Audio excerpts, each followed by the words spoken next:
Bonjour et bonsoir à toutes et à tous.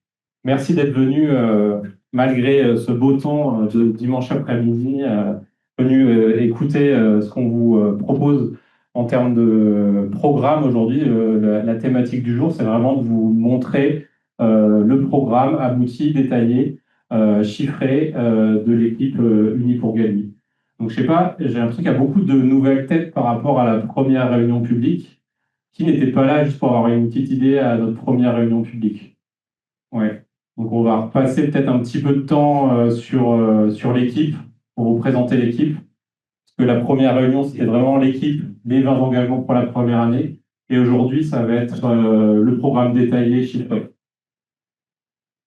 Dans une semaine, ici, vous allez pouvoir mettre votre bulletin dans l'urne. Donc, c'est la dernière ligne droite de la campagne municipale. Et nous, on travaille avec l'équipe depuis de longs mois pour cet aboutissement qui est la présentation de notre projet. Et commencer peut-être me présenter pour ceux qui ne me connaissent pas. Donc Xavier Adam, moi je suis ingénieur de formation. J'ai récemment repris un cursus autour des sciences, autour du vivant, de la biodiversité. Et je me présente devant vous avec toute une équipe qui a plein de compétences dans différents domaines, vous allez le voir, et qui est surtout pleine d'énergie. Et ça, c'est quelque chose d'important qui nous caractérise. Donc, on va faire un petit bilan de cette campagne municipale qui a commencé véritablement en septembre dernier. Ensuite, du coup, je vais vous faire un petit tour de l'équipe. On parlera ensuite de notre programme et comment on a élaboré ce programme entre nous, mais surtout avec vous, avec les Galusiens et Galusiennes, le chiffrage qu'on a pu faire, et ensuite on finira par une session de questions-réponses. Donc la présentation, elle va durer une bonne heure, et ensuite il y aura un temps de questions-réponses, et après, pour ceux qui le souhaitent, on a proposé une petite collation pour des échanges plus informels. Donc ça, c'est tous les nombreux mois pendant lesquels on a travaillé. Donc on a vraiment commencé à travailler avec l'équipe au niveau de la rentrée de septembre. Le 1er novembre, on a déclaré notre candidature. Vous avez dû avoir une première déclaration de candidature dans vos boîtes aux lettres. Le 30 janvier, je parlais tout à l'heure, c'est notre première réunion publique où on vous a présenté l'équipe une première fois ici. Ensuite, on a fait une série d'ateliers, le 1er, le 8 et le 15 février dernier, toujours en salle des Marronniers, parce qu'on aime bien se retrouver ici avec vous. Et l'idée, c'était de faire un atelier participatif, c'est-à-dire, nous, on a des idées, on connaît une partie des besoins des villageois, on va dire. On voulait confronter ça justement aux différentes catégories de personnes en fonction de leur âge, en fonction de leur localisation, quartier. Et donc, c'est pour ça qu'on a fait ces ateliers participatifs. Je reparlerai tout à l'heure un petit peu. Le 4 février, on a eu un entretien avec les Nouvelles de Rambouillet. Vous avez peut-être dû passer dans la presse la présentation de notre liste. Et le 3 mars, on vous a envoyé cette invitation pour venir. Donc, merci d'avoir répondu présent. Sachant que, je disais, la prochaine échéance, c'est le premier tour, sachant qu'à Galuy, il n'y aura qu'un tour, puisqu'il n'y a que 2 listes. En termes de chiffres, on a été beaucoup, et ça, je remercie beaucoup l'équipe, beaucoup sur le terrain, présent à discuter avec vous. On a vu plus de 300 Galusiens en porte-à-porte. On a fait à peu près 90 heures et à échanger justement avec vous, aussi bien en atelier que quand vous nous ouvrez votre porte, et on vous en remercie. Et donc aujourd'hui, on voulait faire un petit bilan de ces ateliers. Donc il y a eu 3 dates et on a eu des post-it comme ça. On avait des ateliers thématiques, donc il y avait des ateliers sur la voirie, des ateliers sur l'urbanisme, des ateliers pour les familles, pour les jeunes. Et donc, à partir de ces post-it, on a travaillé avec les personnes qui étaient là et ensuite, on les a récupérés. On a fait une synthèse avec l'équipe pour voir finalement quelles sont les idées qui allaient nous permettre d'enrichir notre programme ou bien de le compléter. Donc, vous allez voir, pour ceux qui ont déjà reçu dans leur boîte aux lettres ce programme, que certaines idées ici sont glissées. Pour ceux qui n'auraient pas eu encore dans la newsletter, parce que c'est encore en cours de distribution, on a des exemplaires, donc vous pouvez repartir avec votre exemplaire à la fin. Donc merci à tous pour ce travail et cette co-construction qui est vraiment l'ADN de notre liste. On a envie que, si vous nous accordez votre confiance, on a envie de travailler sous ce format-là avec vous, notamment pour les grands projets dont on va pouvoir vous parler tout à l'heure. Donc ça, c'est notre affiche de campagne. L'équipe, c'est 76 ans. Ouais, c'est pas mal. 76 ans cumulés, passés au service de la commune. Donc il y a un certain nombre de conseillers municipaux dans l'équipe. Il y en a 4 qui composent l'équipe actuelle. Et il y en a d'autres qui ont été conseillers municipaux dans le passé à Galuy ou alors dans d'autres communes. Donc, en termes de caractéristiques des personnes de notre liste, il y en a qui ont fait des activités bénévoles, 40% des activités bénévoles, que ce soit associatives, pour de l'événementiel, pour des activités sociales et sportives. Et il y en a 40% donc, qui ont été déjà conseillers municipaux dans le passé ou encore aujourd'hui. Et là, vous avez un petit camembert qui aussi vous donne un petit aperçu des experts, du nombre d'années à Galuy, des personnes. Donc, il y en a 7 qui sont là depuis plus de 10 ans, 7 plus de 5 ans, et 3 qui sont là depuis moins de 5 ans. Donc ça, c'est un petit aperçu de l'équipe. Vous avez sur notre site web, je ne sais pas si vous avez déjà fait un tour, vous avez des portraits qui présentent chacun des membres de l'équipe et qui expliquent pourquoi on s'engage au sein de la liste. Donc, j'ai commencé par nos conseillers municipaux actuels qui composent Fanny Cécile Herreras, qui est deuxième adjointe, qui est traductrice indépendante et qui habite à Impasse des Platanes. Jean-Louis Martinelli, qui est ingénieur en système d'information, mais aujourd'hui à la retraite, qui habite Chemin-Gaucher et qui est depuis plus de 20 ans aux finances. Dominique Muriel, vous pouvez peut-être vous lever pour que, si les gens ne vous connaissent pas... Donc, Fanny, Dominique, Jean-Louis. Dominique Muriel, qui est technicienne d'études en robotique et automatisme, bientôt à la retraite. Et Christian Vallée, qui est à Galuy depuis toujours. C'est ça, Christian, presque? Et à Montfort. Voilà, qui est né à Montfort-l'Amaury, qui est artisan à la retraite. Ensuite, il y a pas mal de nouveaux arrivants. Alors, c'est des gens que vous avez déjà dû croiser si vous participez aux événements à Galuy. Il y a des personnes qui sont issues de l'activité événementielle, comme Myriam, qui est experte en communication et qui habite rue de la Hédraie. Nicolas, qui s'excuse, il ne peut pas être parmi nous ce soir, qui habite rue des Hortensias, qui travaille en tant qu'ingénieur support dans une entreprise d'audiovisuel. Marie Crémonez, qui est conseillère bancaire et pâtissière sur ses heures perdues, qui habite rue La Baraque. Patrick Dalour, qui est au fond de la salle, là, voilà. Patrick, qui est ancienne responsable sécurité, qui est maintenant à la retraite, et qui est aussi coach en rugby. C'est important de le rajouter, j'avais oublié la dernière fois, je le rajoute. Et qui a été conseiller municipal à Galuy par le passé aussi. Ensuite, on a Karine, qui est notre experte en termes d'aménagement et paysage. On va parler tout à l'heure de sujets en lien avec l'environnement ensemble.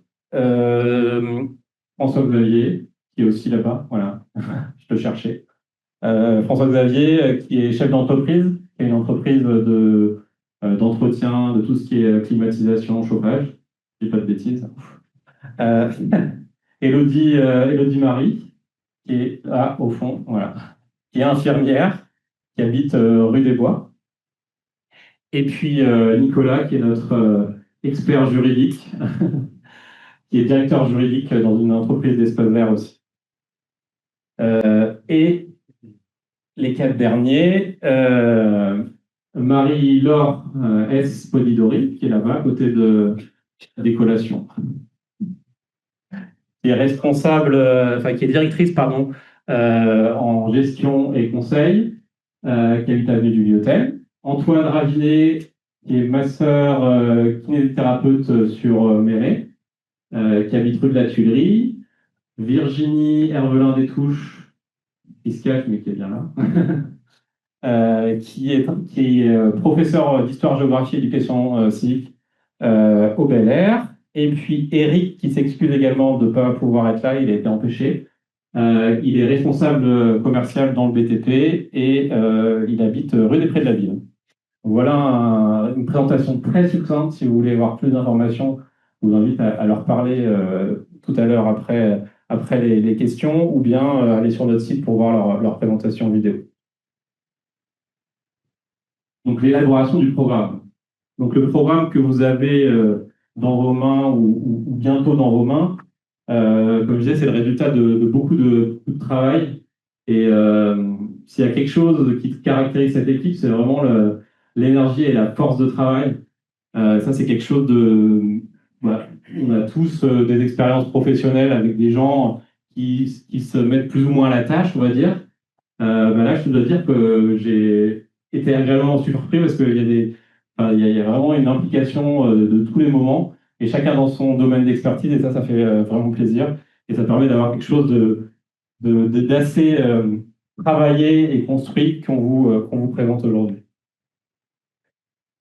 Alors, comment est-ce qu'on a travaillé pour ce programme? On est parti, nous aussi, de post-it, un peu comme dans les ateliers. Enfin, chacun a noté ses idées, et puis ensuite, on essaye de les mettre ensemble. Il y avait des idées qui étaient redondantes, ce qui était plutôt bon signe, c'est-à-dire qu'on ressent un peu les mêmes besoins pour notre village.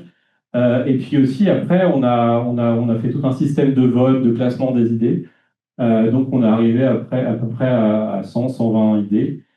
Et ces idées, on les a mis de côté pendant un moment. Donc ça, c'était vers décembre à peu près. Après, on est parti en porte-à-porte. Après, on a fait les ateliers. Et on a retravaillé là, tout dernièrement. Donc là, c'est un peu un marathon là, qu'on a fait ces dernières semaines pour intégrer les idées des ateliers, intégrer aussi vos retours des porte-à-porte, arriver à quelque chose de consolidé et construit autour d'un programme détaillé. Donc la dernière fois qu'on s'est vu ici en salle des Marronniers, on vous a proposé 20 engagements, qui sont les choses qu'on veut faire tout de suite au cours du mandat, la première année. Et aujourd'hui, c'est ce fameux programme détaillé. Nos priorités, c'est un peu toujours les mêmes, hein, celles qu'on avait annoncées au début.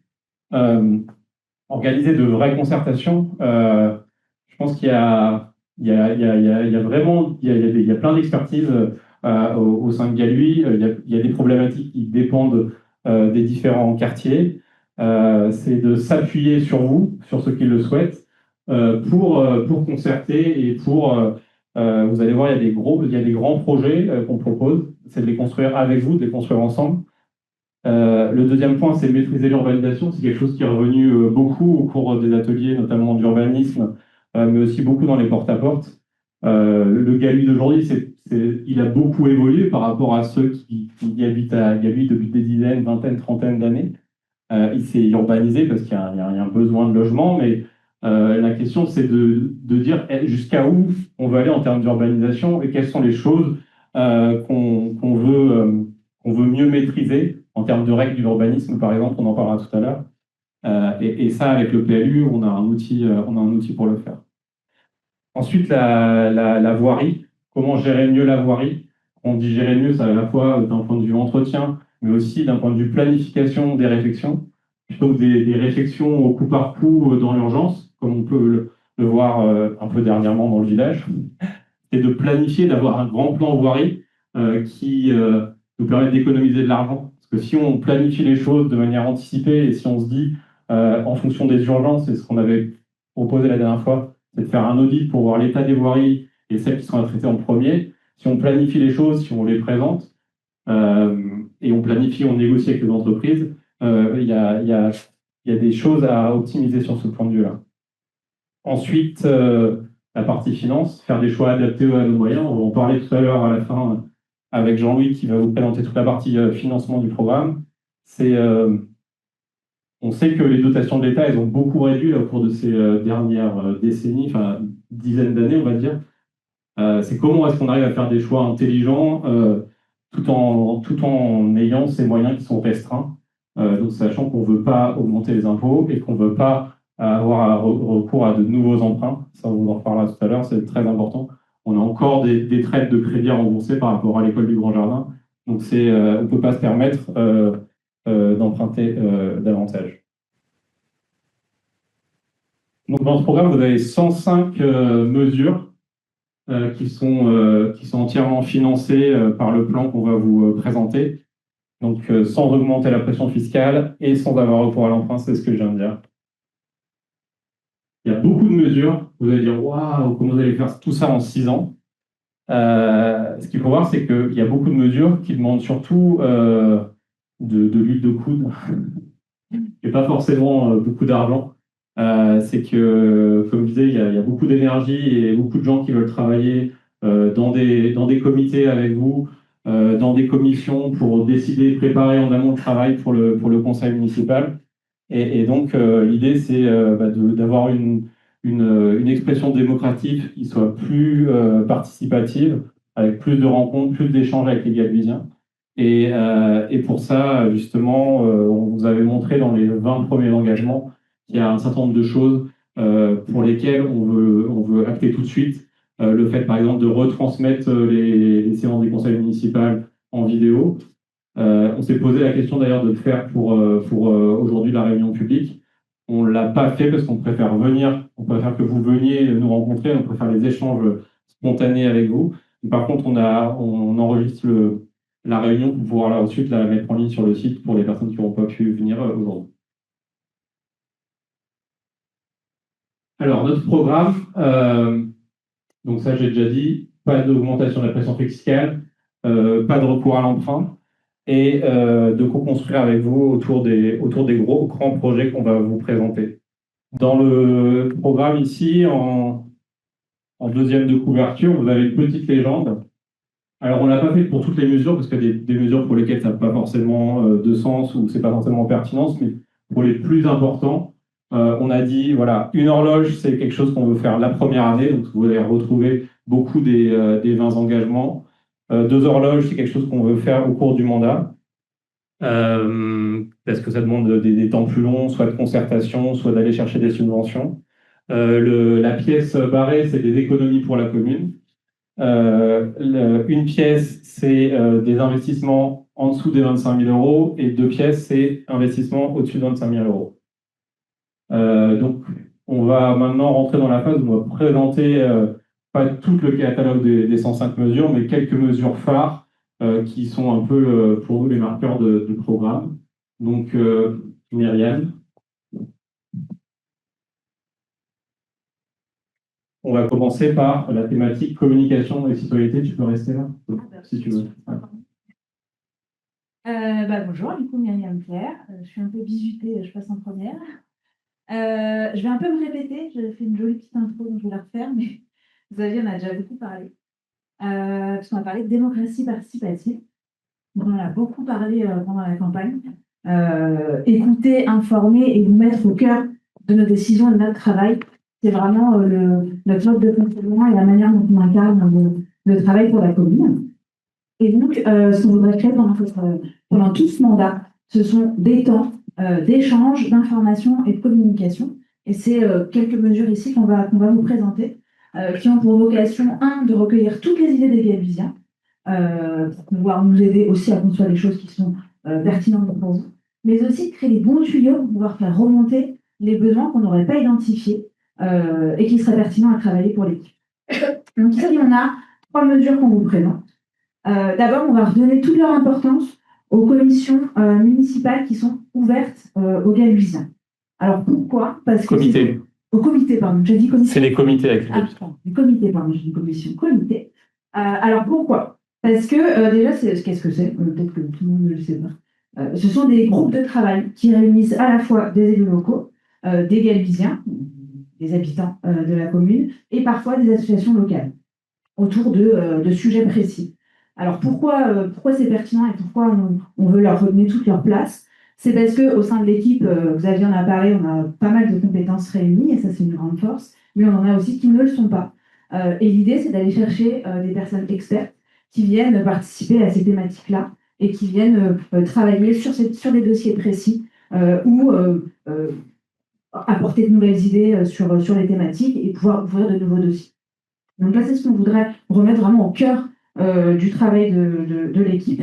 Voilà. Et puis alors, comment ça fonctionne? C'est qu'une fois que les dossiers sont écrits, qui fonctionnent, que les idées sont remontées par ces commissions, les dossiers sont travaillés par l'ensemble de cette équipe projet, sont soumis à l'équipe municipale et ensuite sont votés en conseil municipal. Donc les comités ne prennent pas de décision seuls.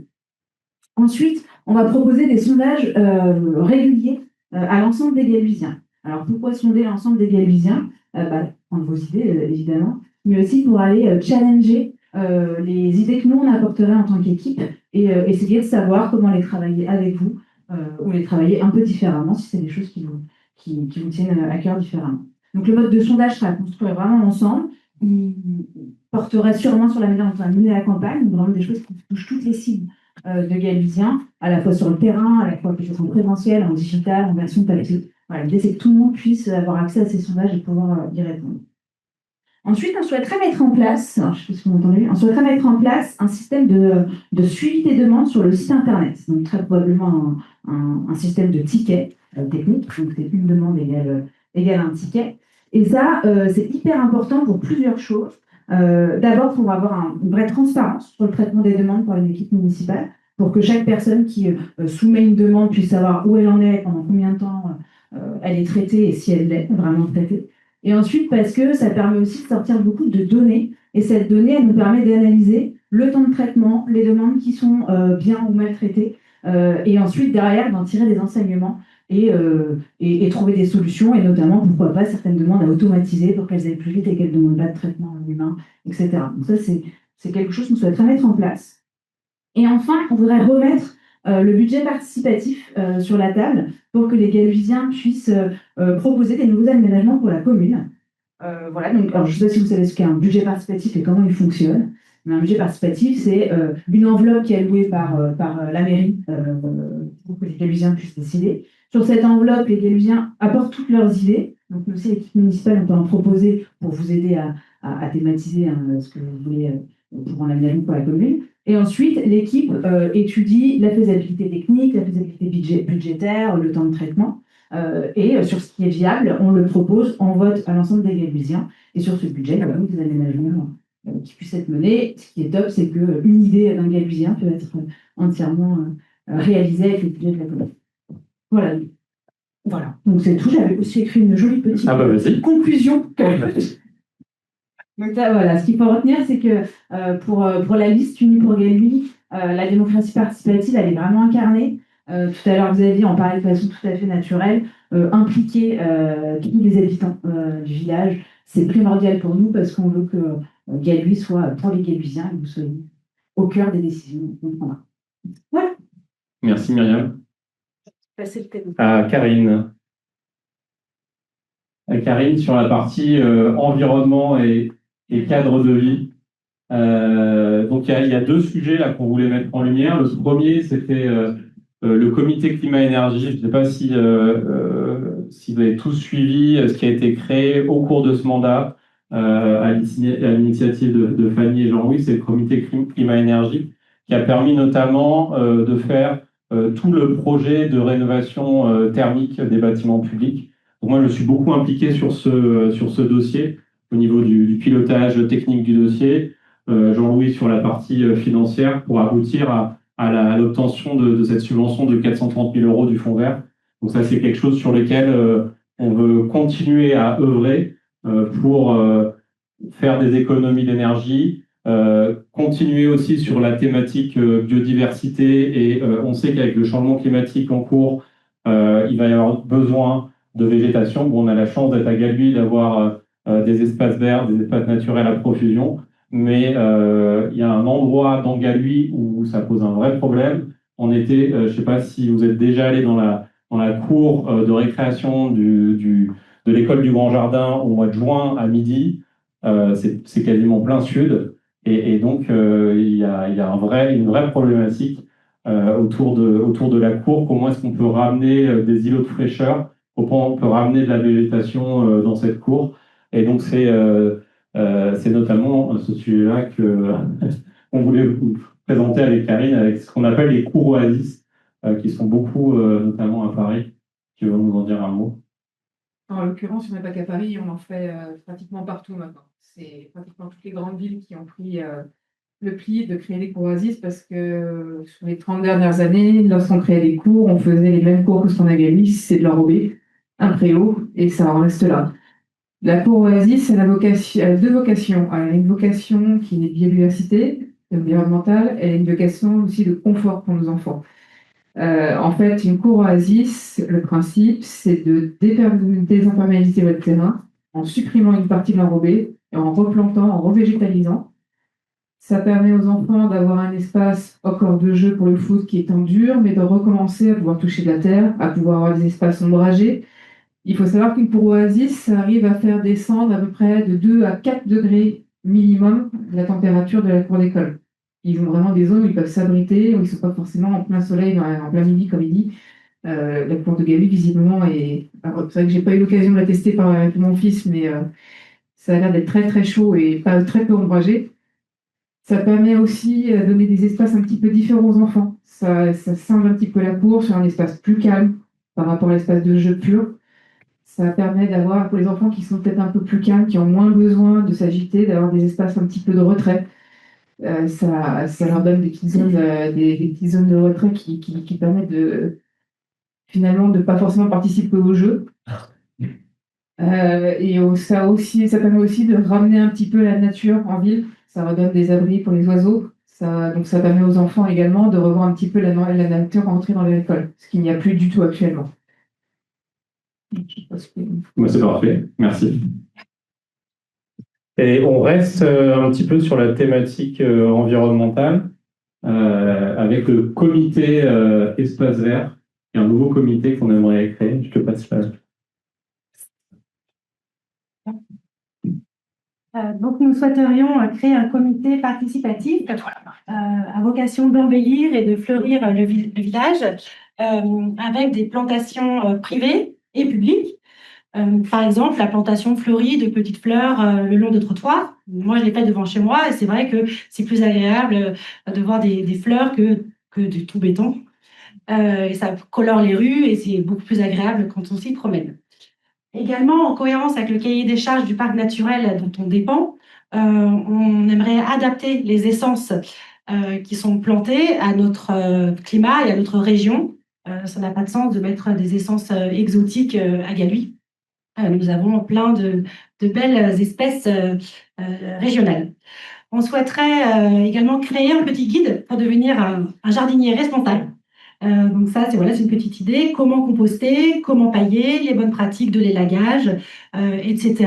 Voilà, qui serait à votre disposition pour vous aider à entretenir le jardin, puisque tout le monde ne le sait pas forcément. On aimerait également, si l'achat du bois baron se finalise, on aimerait reboiser la parcelle qui est donc nue aujourd'hui. On aimerait, pourquoi pas, planter des arbres à chaque naissance, par exemple, et du coup donner des noms à ces arbres. Et du coup, peut-être que dans 20 ans, les jeunes qui sont devenus adultes auront leur arbre sous lequel aller pique-niquer. On aimerait également faire des ateliers autour des végétaux. Donc, par exemple, comment créer des oyas. On l'a fait il y a quelques années. Ça avait été chouette. Plein de gens étaient venus pour créer des oyas. C'est très pratique pour économiser de l'eau pour arroser les plantes. Faire une bourse aux végétaux et aux graines. On aimerait mutualiser les connaissances. Donc, peut-être faire un système de parrainage. Des gens qui aiment jardiner, qui veulent partager, qui vont aller parrainer un petit peu des néophytes. Et voilà. Comment entretenir le potager. On pourrait mettre à disposition du fumier. On est plusieurs ici fournisseurs de fumier. Donc, on pourrait faire une zone où tout le monde peut aller se servir en saison. Voilà, on a fait un tas à tel endroit. Venez vous servir. On pourrait également étiqueter les arbres qui sont dans Galuy. On a plein d'arbres et les étiqueter, ça permettrait de créer un petit arboretum. C'est pareil pour les enfants lors des promenades ou même des adultes, apprendre à reconnaître les espèces. Et puis, on pense également mettre en valeur tous ces petits espaces qu'on a dans Galuy, qui sont des petits carrés de pelouse vides, et pour faire des micro-jardins avec des utilités variées. Donc, ça peut être par exemple un petit coin avec un petit banc sous un arbre pour lire. Ça peut être un autre petit endroit avec un petit banc aussi, par exemple, et un petit toboggan, parce que finalement, aujourd'hui, tout est centralisé sur le parc, mais quand on habite de l'autre côté du village, c'est compliqué, il faut venir. Enfin, voilà, avec des petits, on pourrait très bien avoir des petits espaces de jeu dispersés un petit peu. Enfin, voilà, en fait, décentraliser, mettre à plusieurs endroits de Galuy, différents endroits de bien-être avec ces aires de micro-jardins. Et voilà. Merci beaucoup, Marie. Et la raison de la pièce barrée sur cette thématique comité d'espace vert, c'est qu'on voudrait un maximum privilégier des essences vivaces plutôt que des essences annuelles qu'il faut tous les ans replanter et surtout arroser pendant les mois d'été dans des petits bacs. Donc, c'est essayer de voir et de construire ensemble justement quelles sont les essences à privilégier et où est-ce qu'on plante pour justement aussi limiter le travail d'arrosage des services techniques. Antoine, il va nous parler de la partie, dans la partie urbanisme, on a une thématique autour de la cartographie des chemins, donc je laisse. Dans notre très beau village, il y a beaucoup de chemins et de sentes, un petit peu partout. Et l'idée n'est pas nouvelle, mais elle n'a jamais été mise en œuvre. Ce serait de créer des parcours courts pour les poussettes et les enfants, des parcours un peu plus longs pour les rollers ou les marcheurs, et des parcours beaucoup plus longs pour les cyclistes, les joggeurs et les vrais sportifs. Voilà, donc... Il y a des vrais et des faux sportifs. M'étant baladé pas mal durant le confinement et ayant eu des remarques de plusieurs de mes patients disant mais ça serait bien si on pouvait en sécurité pouvoir aller d'un point à l'autre. Avec les projets du rachat qui j'espère va se faire du bois Baron, il pourrait y avoir tout un trajet qui part de l'avenue du Lyotel, qui va vers la Minotière, qui revient. Tout ça, ça doit être bien sûr étudié avec parfois des propriétés ou d'autres communes, hein, notamment le chemin de la Marche-Chantreuil, qui appartient à Galuy en partie et à Méré. Et je suis certain qu'il serait enchanté si on pouvait avoir un parcours qui va de l'un à l'autre. Voilà. Donc, tout ça, c'est une belle idée qui a déjà été travaillée par plusieurs personnes, dont Patrick, il y a des années. Qui pourrait se faire pas tout de suite, mais relativement rapidement, qui ne nécessite pas un budget trop lourd, qui nécessitera bien sûr un peu d'entretien. Voilà, et du coup, on pourra aller des petits jardins de Myriam en petits jardins de Myriam par ses centres, et pour le bien-être De Marie. De Marie. Excuse-moi, de Marie.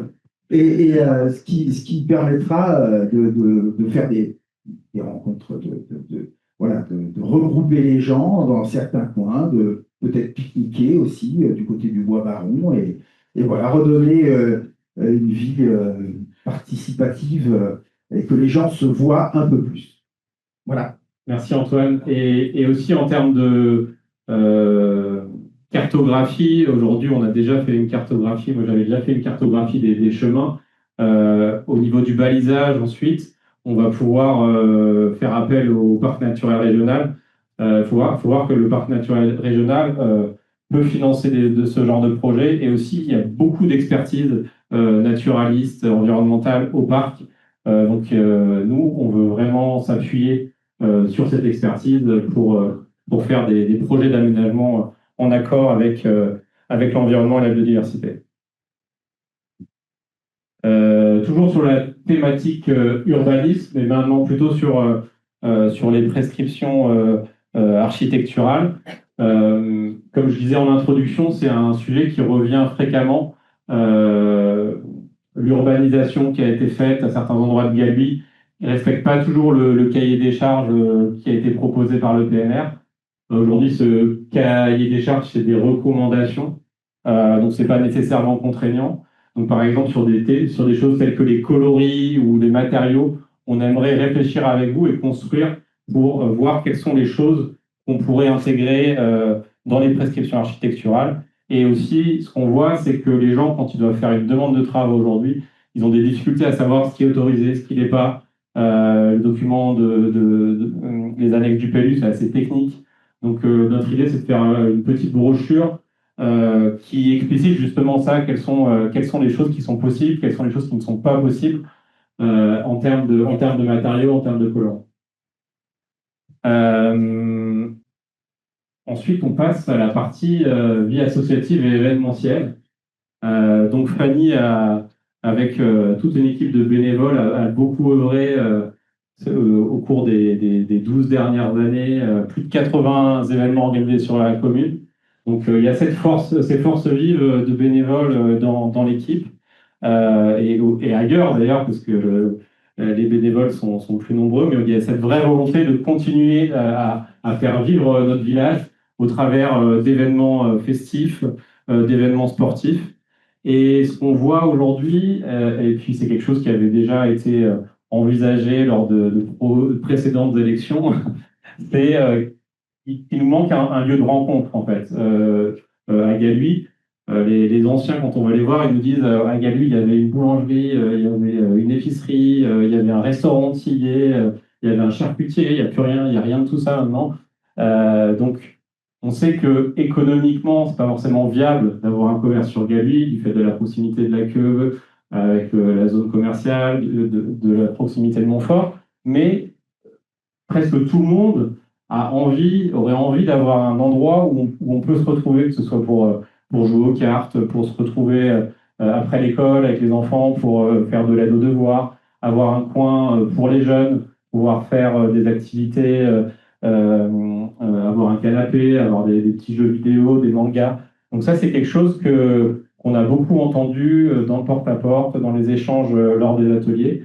Et donc, on voudrait faire une maison de village en réorganisant finalement cette grange qui est, en termes de foncier, qui est 400 mètres carrés au sol, c'est ça? 450 mètres carrés au sol. Donc, de voir comment on peut optimiser la partie service technique en créant peut-être des nouvelles zones de stockage. Et donc, en libérant une partie de cette grange, on pourrait justement avoir un espace où les Galuviens peuvent se rencontrer.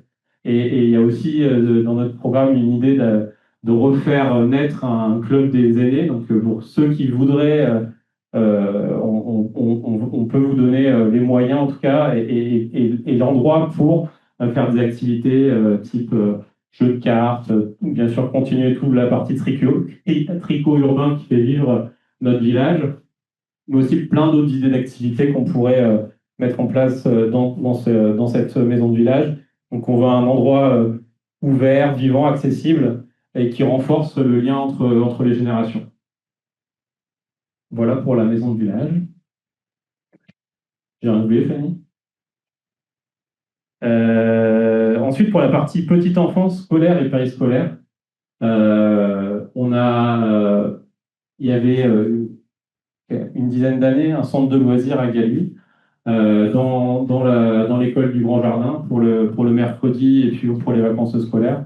Ce centre de loisirs a dû fermer pour des raisons économiques. Il n'y avait pas assez d'enfants pour le faire tourner. Ça coûtait beaucoup d'argent. Du coup, il a été arrêté. Et en fait, ce qu'on voudrait, c'est retrouver les modalités économiques pour permettre au moins un accueil de loisirs le mercredi.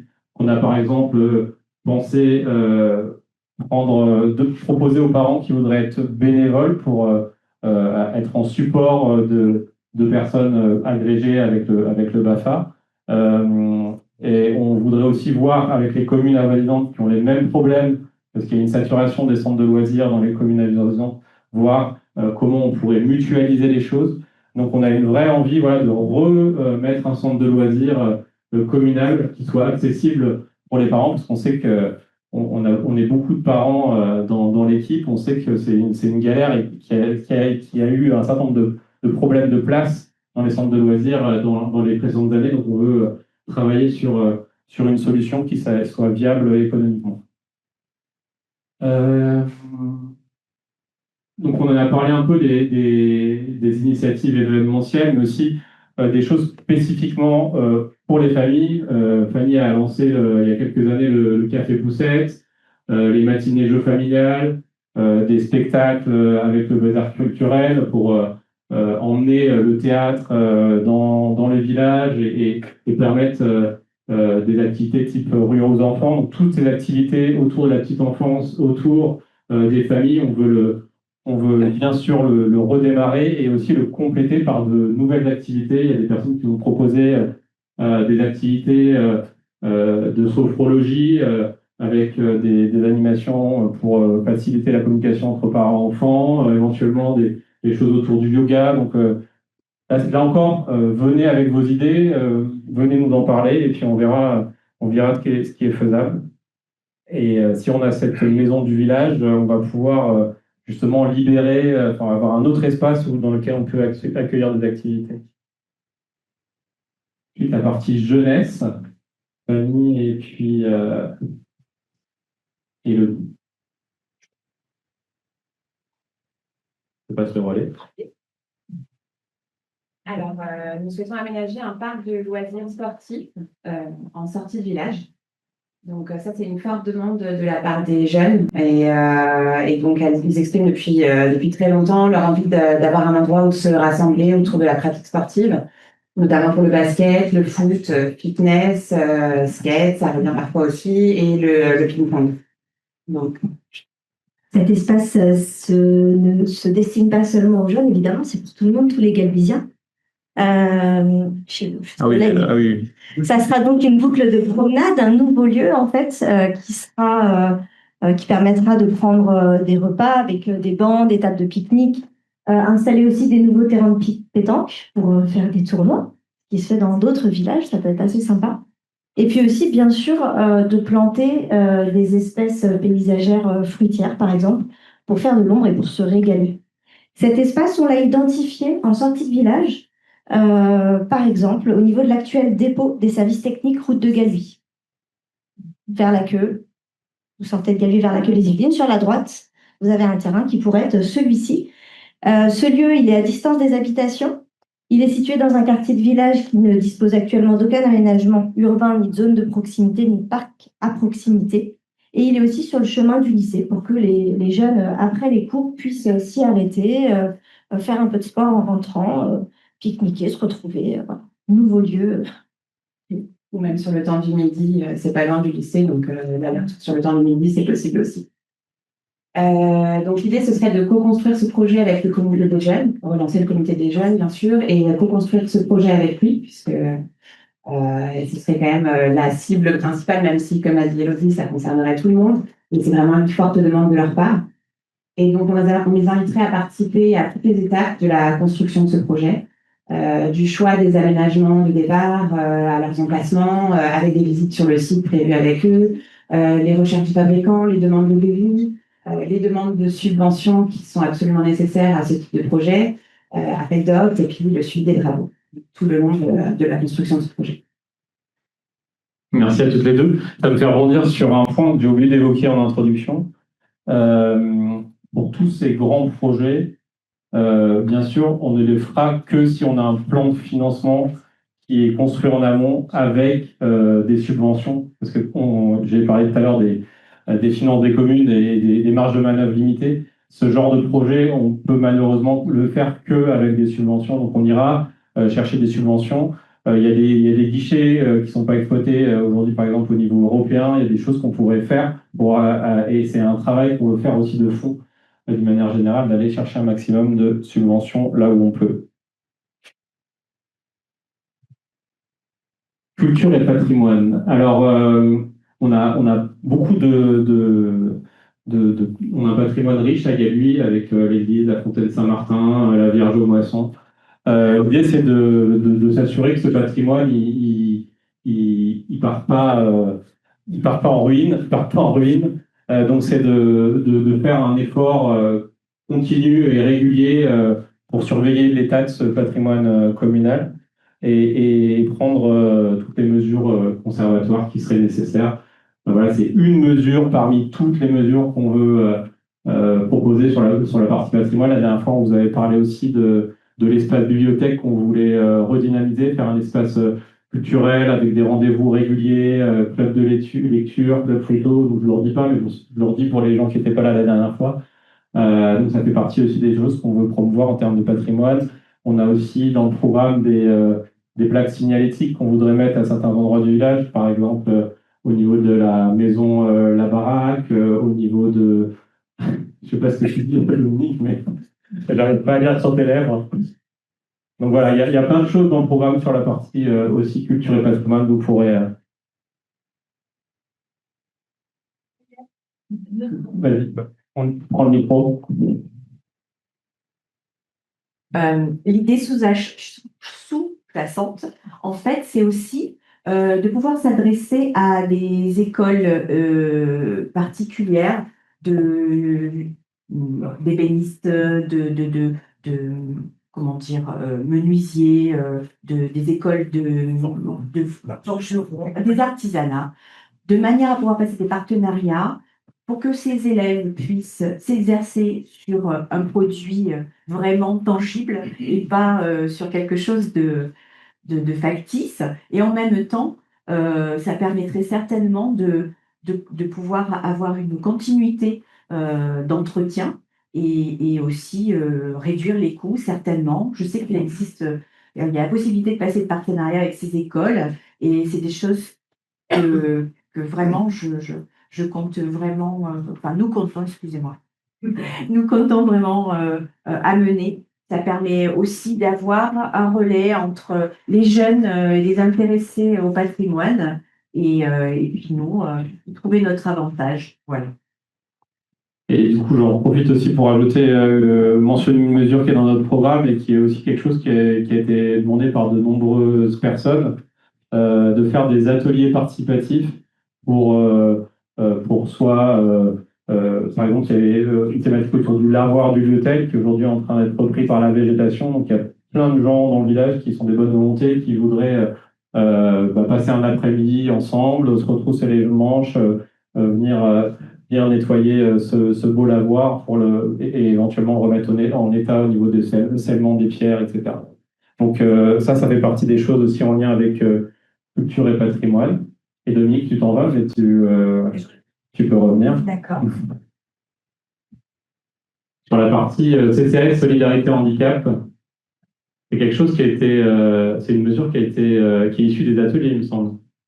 Exactement. Donc, à l'heure actuelle... Faut que tu mettes le micro plus près. Voilà. À l'heure actuelle, le CCAS fonctionne bien. Voilà. Il y a des choses qui sont faites, qui sont reconduites et que nous reconduirons d'ailleurs parce que c'est fait pour accompagner les gens qui en ont besoin et c'est bien fait. Mais on a une idée un peu phare qui serait de faire un système de galusien bienveillant.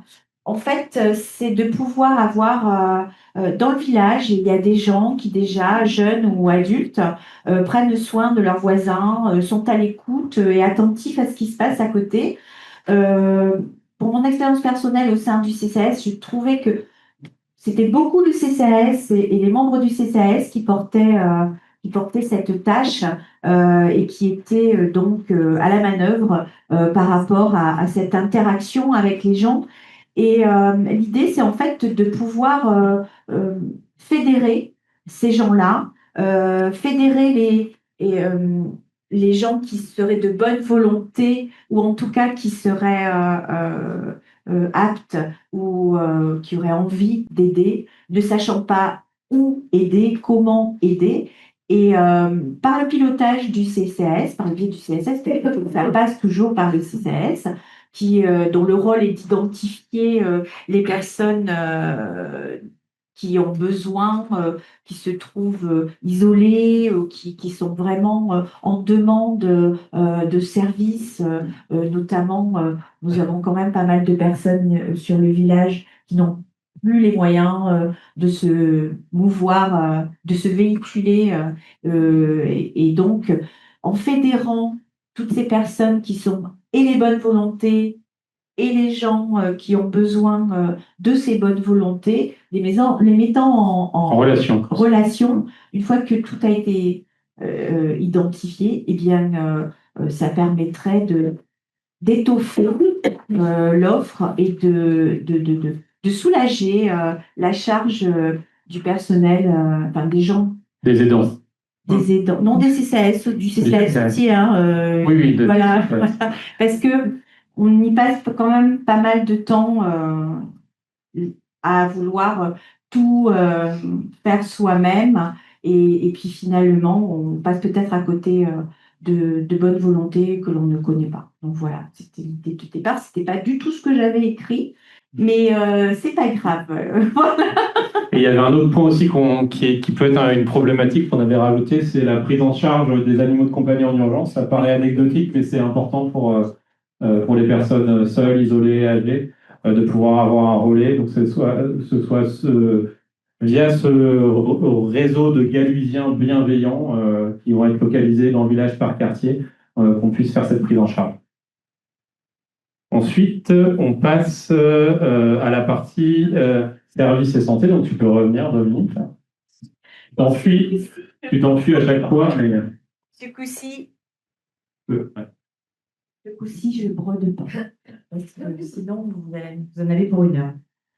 Donc, une attente forte et récurrente au niveau des ateliers porte-à-porte sondage nous ont remonté le manque de commerce dans le Gabi. Et déjà, en 2020, déjà, il y avait cette attente. Sauf que le problème n'est pas simple. D'une part, on est pris en tenaille entre l'accueil les Yvelines et Montfort, qui sont à proximité et qui ont l'offre de services, on va dire. Et en plus de ça, nous ne possédons pas de foncier à bail commercial sur Gaël. Tout ce qui existait précédemment est devenu de l'habitation. Partant de là, y mettre un commerce, c'est compliqué. Et puis, il y a aussi une question de rentabilité. Voilà, exactement. Donc, mais il existe des alternatives qui peuvent combler ce manque ou en partie. Et même si ça ne répond pas à 100% de la demande, on ne pourra jamais coller dans les cases, on s'oriente vers une solution de casier de produits alimentaires dits de première nécessité, accessible 24 heures sur 24, 7 jours sur 7. Bon, voilà, et de produits de producteurs locaux.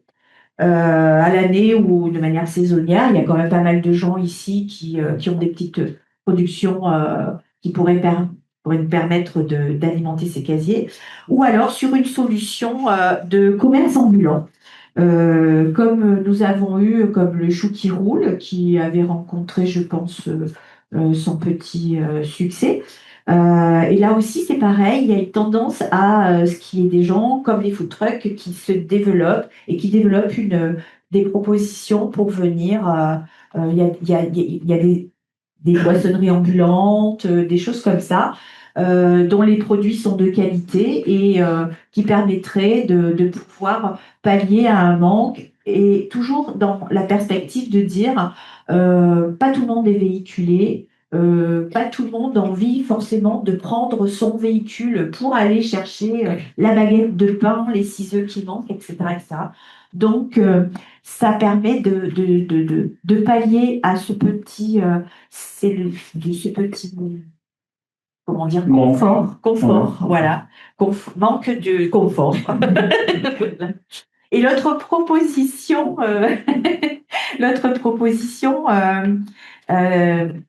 c'est un marché mensuel de producteurs, hein, plutôt sur le samedi, mais à voir. Là, c'est pareil. Rien n'est défini pour le moment. Exactement, on est parti là-dessus, mais ce sont des propositions qui, de toute façon, seront soumises et testées aussi, parce qu'il faut rien n'est immuable, tout se transforme. Donc, il faut qu'on teste, et une fois qu'on aura trouvé la bonne solution, ce sera super. Et on voudrait élargir aux créateurs et artisans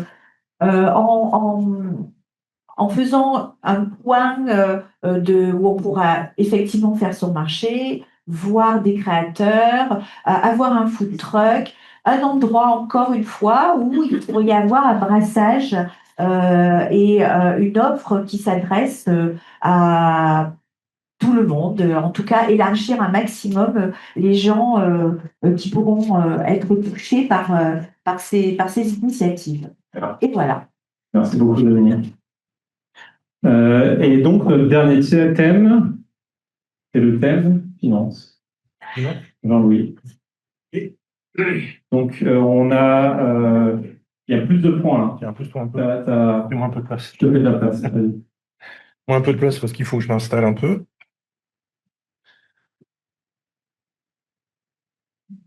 Alors, les finances. Bon, c'est le thème qui arrive en dernier, on va dire ça comme ça.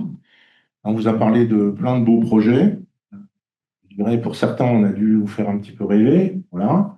Et c'est toujours le sujet qui est un petit peu pas rébarbatif, mais qu'il faut présenter et qui est important parce que sans les finances, on ne peut rien faire.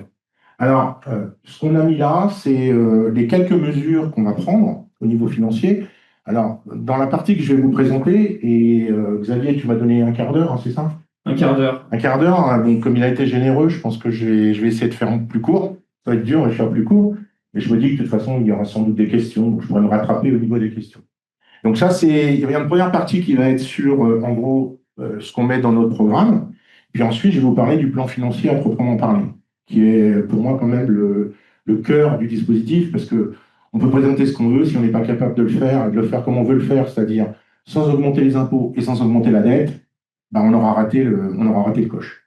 Donc dans les mesures, première mesure, c'est la traçabilité et surtout la transparence. Je ne sais pas si certains d'entre vous ont regardé la petite vidéo que j'ai postée, qui a été postée sur le site, mais j'insiste beaucoup sur cette partie-là parce que pour moi, elle est essentielle. C'est-à-dire que les élus doivent être capables de rendre compte aux habitants des décisions. Et la question que je me pose à chaque fois que je prends une décision quand je suis en conseil municipal, c'est est-ce que je suis capable de l'expliquer à un Néalusien, de dire c'est juste et c'est ce qu'il faut faire? Si la réponse est oui, je le fais. Si la réponse est non, c'est que j'ai loupé quelque chose et je remets le métier sur l'ouvrage. D'accord? Donc ça, c'est hyper important, la partie traçabilité. Ensuite, on a une commission finance qui a été créée en 2022, en même temps qu'une commission d'urbanisme. Très sincèrement, elles n'ont pas fonctionné comme elles auraient dû fonctionner. Bon, la commission urbanisme a très mal fonctionné, puisque bien qu'elle soit commission urbanisme et créée pour les PLU, elle n'a pratiquement jamais été réunie au moment des PLU. Notre intention, comme ça a été dit au cours de la présentation, c'est de faire en sorte que ces commissions jouent vraiment leur rôle. Et le rôle des commissions, c'est simple, c'est de préparer le travail pour les conseils municipaux. Elles ont un rôle consultatif, mais qui est hyper important. Donc il y a des gens qui sont dans ces commissions, qui sont normalement des gens qui connaissent le sujet, en tous les cas qui sont les mieux placés au sein du conseil municipal pour le connaître. Ils peuvent faire appel à des gens extérieurs s'ils ont des besoins. Ils réfléchissent, ils font toutes les études, les analyses, et ensuite ils les soumettent au conseil municipal qui la décide. Okay ? Et donc là, ce qu'on veut faire, c'est vraiment que la commission finance joue son rôle. C'est-à-dire pas simplement, en fait, ce qu'elle a aujourd'hui, c'est-à-dire qu'elle est réunie, sauf cette année, bien sûr, pour des conditions particulières, mais en général, elle se réunit pour la préparation du budget. Et ensuite, tout le reste de l'année, finalement, elle n'est pas réunie. Là, ce qu'on veut, c'est pas ça. Ce qu'on veut vraiment, c'est qu'elle soit là à chaque moment où on aura besoin de décider d'un projet important au niveau du village. Et d'ailleurs, ce qu'on va faire pour l'ensemble de nos mesures, c'est de dire, pour tous les projets d'investissement qui seront 10 000 € et au-dessus, on aura une fiche projet. Ça paraît basique, mais une fiche projet, c'est simple. C'est quoi, quand, comment, avec qui et pour faire quoi. Et qu'est-ce que ça apporte au village? C'est quoi les avantages? C'est quoi les inconvénients? Une fois qu'on a fait cette fiche et qu'on l'a discutée ensemble, on est bien placé pour savoir si on doit y aller ou si on ne doit pas y aller. Ensuite, on a intitulé ça un peu chasse au gaspillage. On en a fait pas mal déjà au cours de ces dernières années, mais je pense qu'il faut continuer sur le fonctionnement. Alors bien sûr, je rassure tout de suite, on ne touchera pas au personnel communal. C'est-à-dire qu'aujourd'hui, on estime qu'on le personnel communal qu'on a, il est bien positionné. Donc, on ne va pas réduire le personnel communal. Je dis ça parce que j'ai eu des échos sur ce sujet. Donc, pas de réduction au niveau du personnel communal. Par contre, On va regarder dans toute la partie financière, là, on peut gagner des sous. Alors, je vous donne un exemple. Il y a quelques années, c'était en 2019, je m'étais intéressé à la partie copieur et on était passé de 25 000 euros par an à 12 000 euros par an. Donc, on avait gagné 12 000 euros sur le budget de fonctionnement. 12 000 euros, c'est beaucoup. Donc, je pense que sur les contrats qu'on a actuellement, il y a matière à faire des choses pour y arriver. Ensuite, on va rechercher systématiquement les subventions. Mais ça, Xavier vous l'a déjà dit. Donc, je ne vais pas insister. Et enfin, pour finir, sur la partie qui touche vraiment, on va dire, la partie communale, bien sûr qu'on fera un budget 2026, au 30 avril, on est jusqu'au 30 avril cette année, puisque c'est une année d'élection pour le faire, on fera un budget 2026 qui sera en adéquation avec les 20 mesures qu'on a mises dans le programme. Ça, c'est une évidence. La partie qui est à droite est une partie qui touche un peu plus l'intercommunalité. Parce qu'en fait, comme vous le savez, on appartient à une interco qui s'appelle Cœur d'Yvelines. Ce que je dirais, c'est qu'aujourd'hui, l'interco, elle n'est pas au niveau où elle devrait être. Je vais le dire comme ça. Je suis très gentil, je suis bien. Aujourd'hui, je suis bien. C'est sympa, on est dans une bonne ambiance. Elle n'est pas au niveau où elle devrait être. C'est-à-dire qu'on ne mutualise pas assez au niveau de l'interco. Donc là, je pense qu'il y a un effort à faire sérieux au niveau de la mutualisation. Et notamment, on vous a parlé des centres de loisirs. Mais ça, je suis désolé, Denis, je prends juste une minute sur le centre de loisirs, parce que c'est un sujet qui me tient très à cœur, parce que je l'ai travaillé pendant des années au niveau de Galuy. J'ai vu des centres de loisirs qui sont montés jusqu'à presque 55 000 euros par an pour la commune, ce qui est énorme en termes de dépenses. Et encore, si c'est 55 000 euros et qu'on accueille 50 gamins, on peut dire c'est bien, mais quand on paye 55 000 euros et qu'on accueille 15 ou 20 gamins, là on se dit il y a un problème. Donc c'est un vrai sujet, le centre de loisirs. Et l'Interco, elle a un vrai rôle à jouer à ce niveau-là. Pourquoi? Parce qu'aujourd'hui, rien n'empêche l'Interco de mettre en place un système de centre de loisirs et qui ne coûterait rien aux communes et qui permettrait de faire baisser considérablement ce que payent les familles, parce que c'est ça le point d'orgue de tout le dispositif. C'est aujourd'hui, je ne veux pas dire de bêtises, mais les contributions journalières, c'est quoi? C'est 25 euros pour un enfant. Donc quand vous avez 2 enfants, ça fait 50 euros, et quand vous faites 36 mercredis plus les vacances scolaires, ça fait une belle addition à la fin de l'année. L'Interco a tous les moyens pour faire ça. Pourquoi? Parce qu'en fait, dans l'Interco, il suffit d'identifier des zones par commune, par famille de communes, de réserver un lieu, c'est-à-dire demander aux communes, est-ce que vous avez un lieu pour le faire? Et les communes qui ont un lieu pour le faire, c'est simple. Qu'est-ce qu'on va faire? On va dire, voilà, pour Galuy, le centre, il sera à la Queue-les-Yvelines, pourquoi pas? Et ça regroupera Galuy, la Queue, Méret, Gros-Rouge, je ne sais rien, je donne juste des communes qui sont limitrophes. Mais l'avantage de ça, c'est quoi? C'est de pouvoir avoir un coût réduit. Parce que le problème du centre de loisirs, c'est un centre de loisirs, il vous faut au minimum 2 personnes pour le faire. Que vous ayez un gamin, vous en ayez 20, il faut 2 personnes. Donc les frais de personnel, vous les payez. Quand un personnel est absent, et ça arrive, eh bien, il faut une troisième personne que vous payez également. Donc quand vous faites l'addition, si vous êtes une petite commune comme Galuy avec 7 ou 8 gamins dans votre centre de loisirs, ben vous voyez bien que 7 ou 8 gamins, si vous mettez 2 personnes pour ces 7 ou 8 gamins, vous êtes en dessous des standards qui sont 8 gamins de moins de... pour l'équivalent. Tu avais dit 2 minutes sur le centre de loisirs. Tu avais dit 2 minutes sur les centres de loisirs. Ouais, je sais 2 minutes, mais c'est un sujet qui est hyper important et je pense qu'il faut vraiment le tuer. C'est-à-dire que le tuer dans le bon sens du terme. À l'Interco, c'est juste une question de volonté. Si demain ils disent, on fait les centres de loisirs, on les mutualise, moi je vous garantis que les familles, elles paieront la moitié de ce qu'elles payent aujourd'hui et qu'on aura un meilleur service. Parce qu'on aura mutualisé les ressources sur un ensemble. Et non pas simplement réserver 2 personnes dans chaque commune pour finalement 10 gamins à chaque fois. Désolé, non, c'est important, c'est qu'il y a des frais fixes très importants au niveau d'un centre de loisirs. Donc si on mutualise, Si on mutualise, quand vous mutualisez, même si vous avez 10 gamins à Galuy, mais que vous en avez 30 ou 35 ailleurs, c'est pas grave, puisque de toute façon, c'est lissé sur l'ensemble. Donc au global, ça vous permet vraiment de faire baisser le... Donc l'idée qu'on a, c'est bien sûr, on a besoin de ce service au niveau de la commune, et on va le mettre en place, mais très vite, ce qu'on voudrait faire, c'est être pilote, que l'Interco prenne le relais, et que si automatiquement, le fait que l'Interco prenne le relais, ça fasse baisser considérablement le coût pour les familles, parce que c'est ça notre objectif pour les familles, c'est faire baisser le coût de ce qu'ils payent aujourd'hui. Ensuite, au niveau de l'Interco, il y a d'autres mesures qui sont, on va dire, plus faciles aussi à prendre, encore plus faciles, qui existent aujourd'hui. L'Interco nous subventionne sur un programme triennal, à peu près 150 000 euros tous les 3 ans. Ce qu'on veut, c'est le pérenniser. Pérenniser, voire l'augmenter un petit peu, ce triennal, pour qu'on ait un peu plus de subventions. Le deuxième point, c'est la prise en charge du FPIC. Ce n'est pas un gros mot, le FPIC, c'est le fonds de péréquation intercommunale et communale. Et si vous voulez, en fait, c'est quoi? C'est une taxation, je l'ai répété déjà plein de fois, mais pour ceux qui ne l'ont pas entendu, C'est une taxation des communes qui ne taxent pas assez leurs administrés. Je veux le dire comme ça. Taxation par l'État des communes qui ne taxent pas assez leurs administrés. Comme à Galuy, on ne taxe pas forcément beaucoup les administrés, eh bien, on se fait taxer par l'État.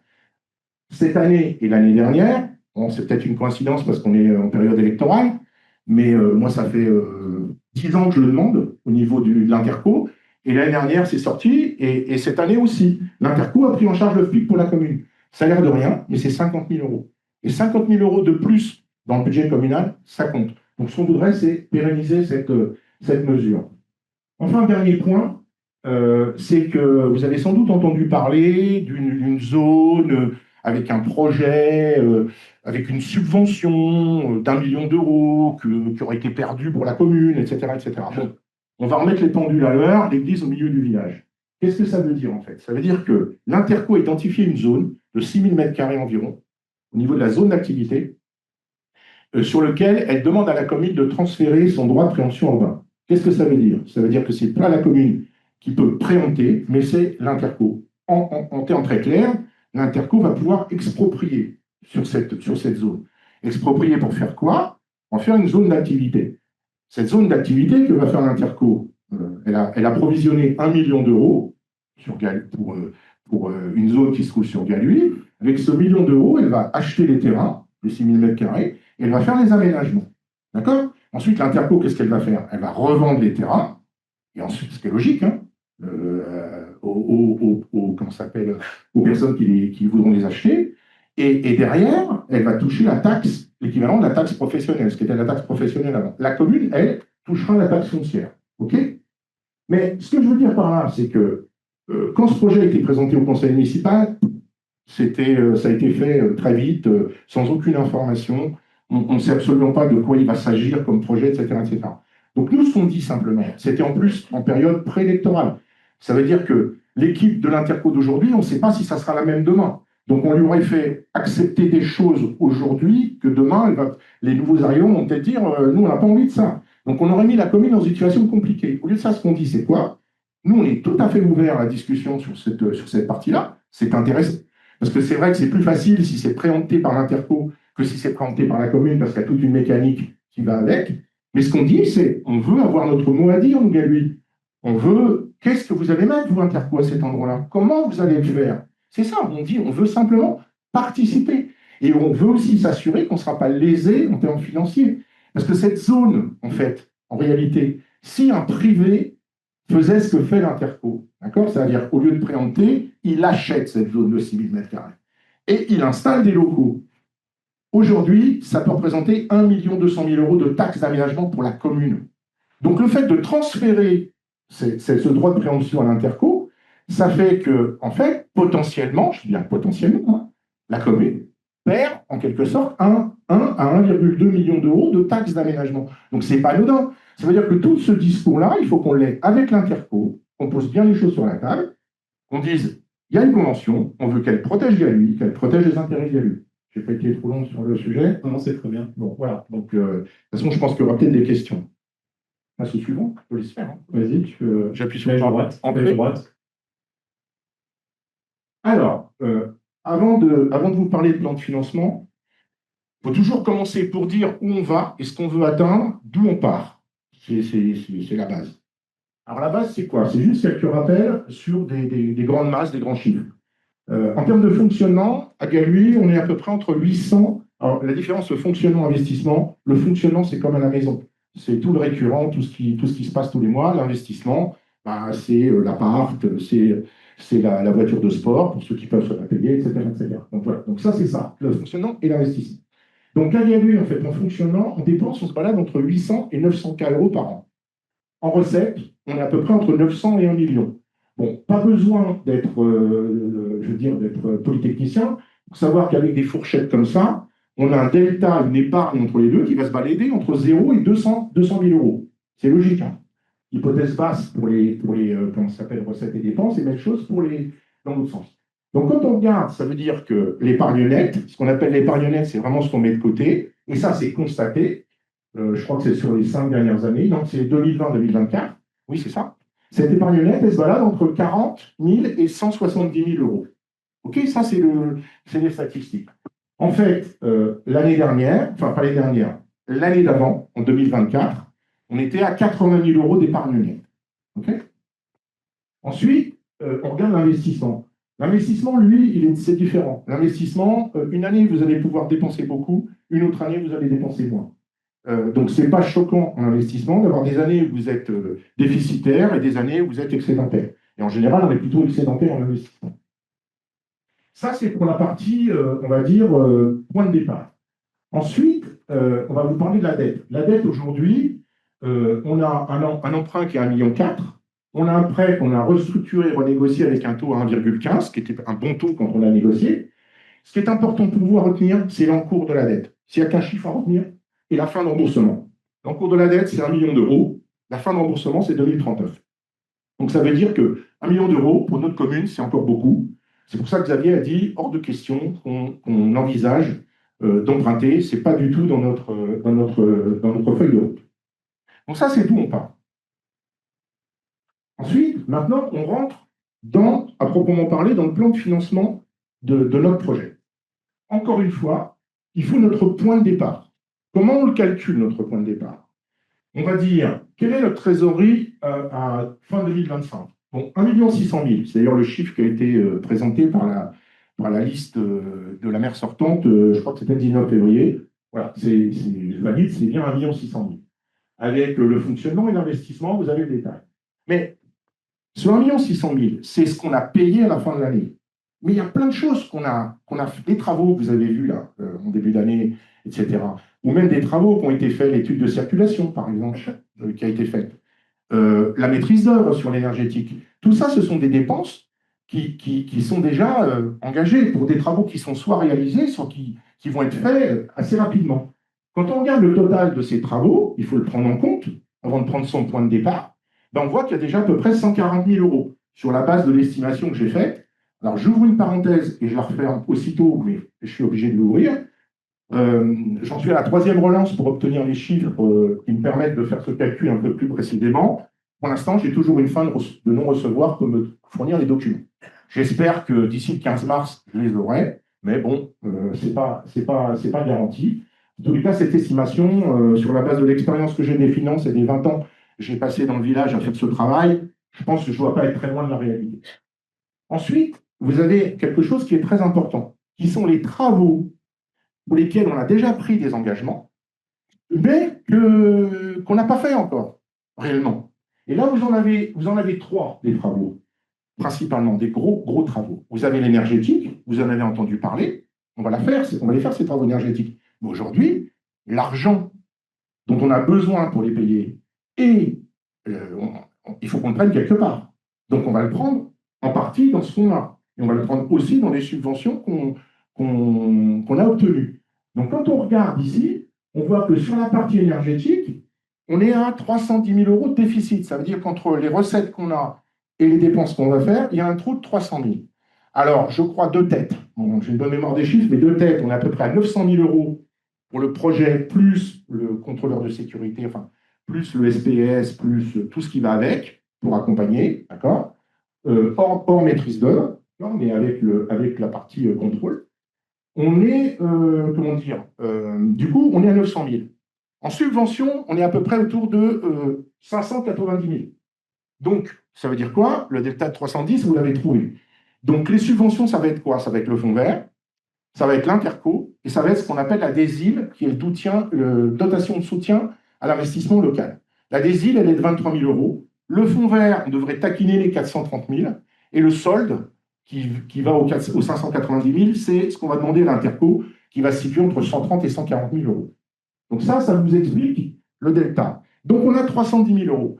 Pour celles et ceux qui ont regardé qui ont lu le bulletin municipal qu'on avait sorti, le dernier bulletin municipal, en fait, vous êtes aperçu que dans l'article que j'avais rédigé, et d'ailleurs Xavier avait fait toute la partie énergétique, je vous disais que c'était une opération blanche pour la commune. On pouvait commencer à gagner de l'argent d'entrée.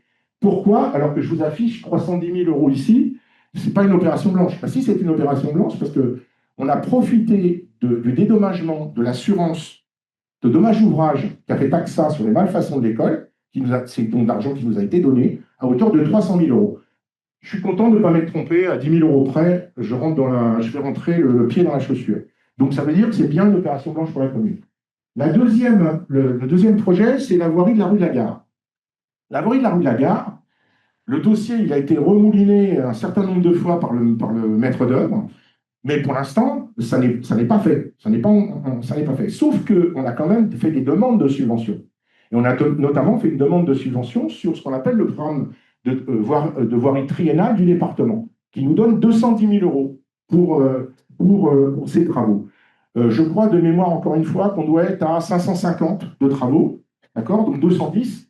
Vous avez le delta de 340 qui est là. Mon patron me dit, il monte la montre, donc il faut que j'accélère. Vous pourrez poser des questions après, hein, si vous voulez. Enfin, le dernier, c'est le chemin des Vaux.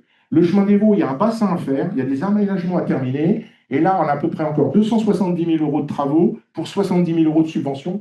Donc, on retrouve nos 200 000. Au total, qu'est-ce que ça veut dire? Ça veut dire qu'on part d'1,6 million, on enlève tout ça, et on rajoute quand même ce qu'on appelle le fonds de compensation de la TVA, qui est ce que l'État nous rend sur ce qu'on a payé en TTC par rapport aux travaux qu'on a faits. Ce n'est pas anodin, puisque ça représente un peu plus de 300 000 euros, 340 000 euros.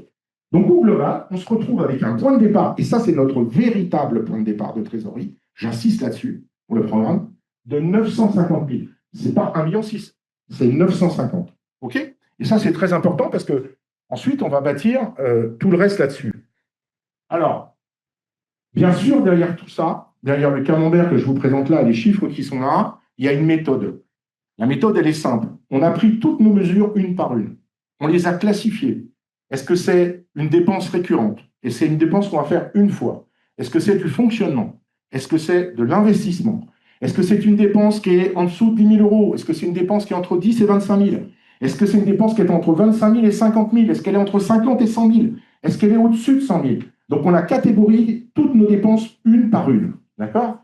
Et derrière ça, on a dit, voilà, d'un côté, on a la recette, de l'autre côté, on a les dépenses. Sur les recettes, il y a 3 pavés qui sont importants. La trésorerie disponible que je vous ai présentée, qui fait 950 000 euros. Le deuxième pavé, c'est les subventions. Dans les subventions, on a pris vraiment les subventions minimales, c'est-à-dire qu'on a pris le contrat rural, qui pèse à peu près pour 350 000 euros. On a pris les 2 programmes triennaux qu'on devrait récupérer au niveau du mandat, hein, puisqu'il fait 6 ans, donc on a 2 fois 3 ans. L'historique des triennaux qu'on a eu ces dernières années, il est de à peu près 200 000 euros par triennal. Donc, on a récupéré 400 000, et en fait, le dernier partie de la subvention, c'est le triennal de l'Interco. Quand vous prenez les 3, qui est de 150 000 euros tous les 3 ans, quand vous prenez le cumul de ces 3-là, vous trouvez votre 1,50 million de subvention. Et ensuite, ce qu'on a en dessous, c'est l'épargne qu'on va dégager au niveau du mandat. Alors, bon, là, je pourrais vous donner le détail, et je pourrais le dire après dans les questions, parce que j'ai vraiment des gros yeux, là. Il commence à me faire vraiment des gros yeux, et il faut que j'accélère. Dans les pages, je pourrais vous expliquer précisément comment on arrive à ce 1,2 million. Donc ça vous donne les recettes. En face de ça, il y a les dépenses. Et vous voyez que dans ce qu'on a prévu, en fait, on a prévu, c'est pas un hasard, hein, on a vraiment chiffré que ce qu'on pouvait faire. On équilibre entre les deux. Le gros pavé, c'est la voirie. On a pour objectif de faire 1,5 million de travaux de voirie sur ce mandat. Pour que vous ayez en tête, dans le mandat précédent, c'était 1,1 million. Et sur les 20, depuis 2005, si je pars de 2005 et je vais jusqu'en 2025, en voirie, c'est 3,2 millions. Donc, en gros, en 21 ans, on a fait 3,2 millions. En 6 ans, on propose de faire 1,5 million. C'est une vraie rupture. Et on sait qu'on peut le faire. On sait qu'on peut y arriver à le faire, avec la façon dont ça a été monté. Donc, c'est la grosse partie de notre chiffrage. Ensuite, vous avez quoi? Vous avez la maison de village, qu'on a estimée à 500 000 euros. La organisation de services techniques, qu'on a estimée à 300 000 euros.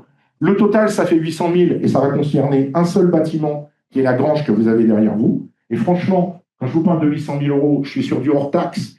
Je l'ai compté en hors-taxe parce que, si vous voulez, comme j'ai cette récupération de TVA, pour éviter un calcul fastidieux, mais en réalité, en TTC, ça représente à peu près 1 million d'euros, qui est l'estimation qu'on avait faite pour ce dossier. Ensuite, vous avez l'espace sportif dont on vous a parlé, qui est à 150 000 euros. Et puis, vous avez des petits projets entre 25 et 100 000 euros. Alors, Xavier, je n'ai pas mes anti-sèches, mais là, tu vas peut-être pouvoir m'aider sur les projets qui sont entre 25 et 100 000. Comme ça, tu ne feras pas les gros yeux. Je n'arrive pas à lire, c'est trop petit. Donc, voilà. Donc, il y a une micro-crèche, d'accord, dedans, je ne vais pas une bêtise, il y a des accès PML, il y a la cour Oasis, dont on vous a parlé, voilà. Donc, il y a des choses qui se situent à ce niveau-là. Et en fait, après, il y a tous les petits projets récurrents qui sont en dessous de 25 000 euros, des projets dont on sait qu'ils reviennent tous les ans. C'est le cas, par exemple, de la signalisation, c'est le cas de l'éclairage, c'est le cas du matériel de bureau, c'est le cas de l'informatique, c'est le cas du matériel participatif que Marie a présenté. C'est ça, oui, le budget participatif. Donc, tout cela, on sait qu'ils vont revenir de façon récurrente tous les ans. Donc, on les a pris en compte. Et puis, il y a des petits projets unitaires qui font moins de 25 000 euros qui, eux, vont être one shot, juste une fois. Quand on fait le total de tout ça, on trouve le chiffre que vous avez là. Et bien sûr, je serai ouvert à toutes les questions. J'ai mon ordi avec moi, donc si vous voulez tous les détails, je peux vous les donner. Donc là, on est sur l'hypothèse. Tout est dedans. Ah oui, ça, c'est l'hypothèse prudente. Merci, Xavier. Ça, c'est l'hypothèse prudente. Et attends, je n'ai pas mis l'autre hypothèse? Allez. J'arrive assez trop vite. Oui, la même. Là, c'est l'hypothèse prudente. Et ouais. Ensuite, tu as ta deuxième hypothèse là. Ah, génial. Je n'avais pas vu là-dessus. Oui, la deuxième hypothèse, ici, vous voyez, elle ne serait pas autour de 3,1 millions, mais autour de 4,5 millions. D'accord? Et comment on l'a construit, celle-là? Ben, c'est simple. Je vous ai parlé du FPIC tout à l'heure. Je vous ai dit qu'on pouvait demander, pérenniser le FPIC. Si on pérennise le FPIC, on gagne 250 000 euros. Ça veut dire que dans l'hypothèse basse que je vous ai donnée, je n'ai pas compté le FPIC. Parce que même si je suis à peu près sûr qu'on va l'avoir, je préfère être prudent. Il faut toujours se garder une poire pour la soif. D'accord? Donc voilà, il y a ces 250 000 euros de FPIC. Et il y a aussi toute la partie taxe d'aménagement. Parce qu'au-delà de la zone dont on a parlé tout à l'heure, qui est la zone que l'Interco, quelque part, vise, il y a deux autres zones au niveau de l'Interco sur lesquelles il peut y avoir des développements potentiels. Au niveau de la zone d'activité. Au niveau de la zone d'activité, exactement. Donc, extérieur au village, hein, sur la partie. Et là, potentiellement, en étant raisonnable au niveau du taux de taxe d'aménagement, c'est-à-dire même en revisitant le taux de taxe d'aménagement pour qu'il soit plus faible et qu'on soit plus attractif au niveau des entreprises, on pourrait viser pratiquement 1 million d'euros. Donc, ça vous montre quoi? Ça vous montre qu'en fait, entre les deux, c'est sûrement la vérité. Et la vérité, au niveau des recettes, elle va se situer entre 3 millions et 4,5 millions. Donc, ça veut dire quoi? C'est-à-dire que si on fait bien notre boulot, si on ne s'est pas trompé, si on est sérieux, la vérité, elle sera entre les deux et on finira la mandature avec une trésorerie qui sera, en gros, autour de 750 000 euros. Et pour les gros projets, ce que j'ai dit tout à l'heure aussi, c'est important de dire que on n'engagera pas les projets majeurs si on n'a pas le plan de financement qui est complètement ficelé. Là, c'est l'estimatif, mais quand on va avancer sur les projets, on va avancer avec un plan de financement. Et là, tu peux compter sur moi, je ne te laisserai pas faire, de toute façon. Aucun souci, on fera le projet que si on peut le financer et qu'on est sûr de la façon dont on va le financer. Et encore une fois, si vous avez des questions, vous n'hésitez pas. J'ai tout ce qu'il faut pour vous. Il y a un fichier Excel de plusieurs centaines de lignes. Non, on verra. J'ai fini sur la partie finale, tu verras. Tu veux que j'ai d'autres choses? Non? Non, merci. J'ai pas tenu le quart d'heure, je suis désolé. Pas grave. Non, mais c'est important. Parce qu'il y a du travail derrière. Merci, Jean-Loup.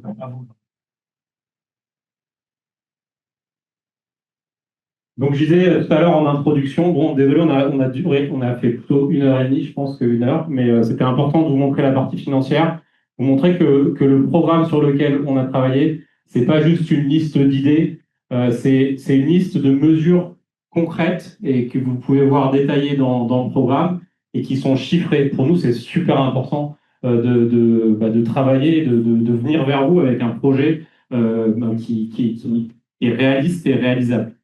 Donc ici, le 15 mars, dans une semaine, chaque voix compte. Il n'y aura qu'un tour, puisqu'il n'y a que 2 listes. Donc venez nombreux pour glisser votre bulletin dans l'urne.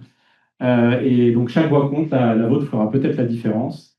Et du coup, on ouvre la session de questions-réponses. On va pouvoir rallumer un peu les lumières. Parce que là, on est passé dans le noir complet. Donc normalement, on fait un micro.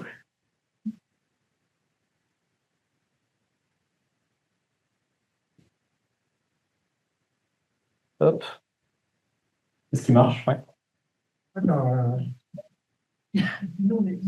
Qu'est-ce qu'il veut? Je vais aller donner le micro. Est-ce qu'il y a des questions? Ouais.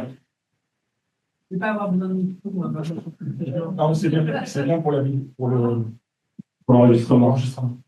Bonjour à toutes et à tous. Donc, Emmanuel Sapin, habitante de Yaï, 16 ans maintenant. Alors, d'abord, je voulais vous dire que Je me réjouis vraiment que cette belle idée de maison de village soit reprise par votre équipe. Idée que, dans une autre proposition il y a 6 ans, nous avions faite en liste alternative et pour laquelle nous avions été taxés de doux rêveurs. Comme quoi, il est extrêmement important que certains rêvent. Voilà, ça c'est la parenthèse est fermée. Moi, je voulais revenir sur la question de la zone d'activité. J'aimerais savoir quels sont les projets qui sont envisagés sur cette zone. Ma crainte étant toujours la même, alors elle n'a pas changé depuis plusieurs années, c'est qu'il y ait des entreprises, des artisans, des petits commerces qui s'installent. Moi, je n'ai absolument pas d'inconvénient. En revanche, je serais fort en résistance contre toute idée d'implantation commerciale type Leclerc, Lidl, etc. etc.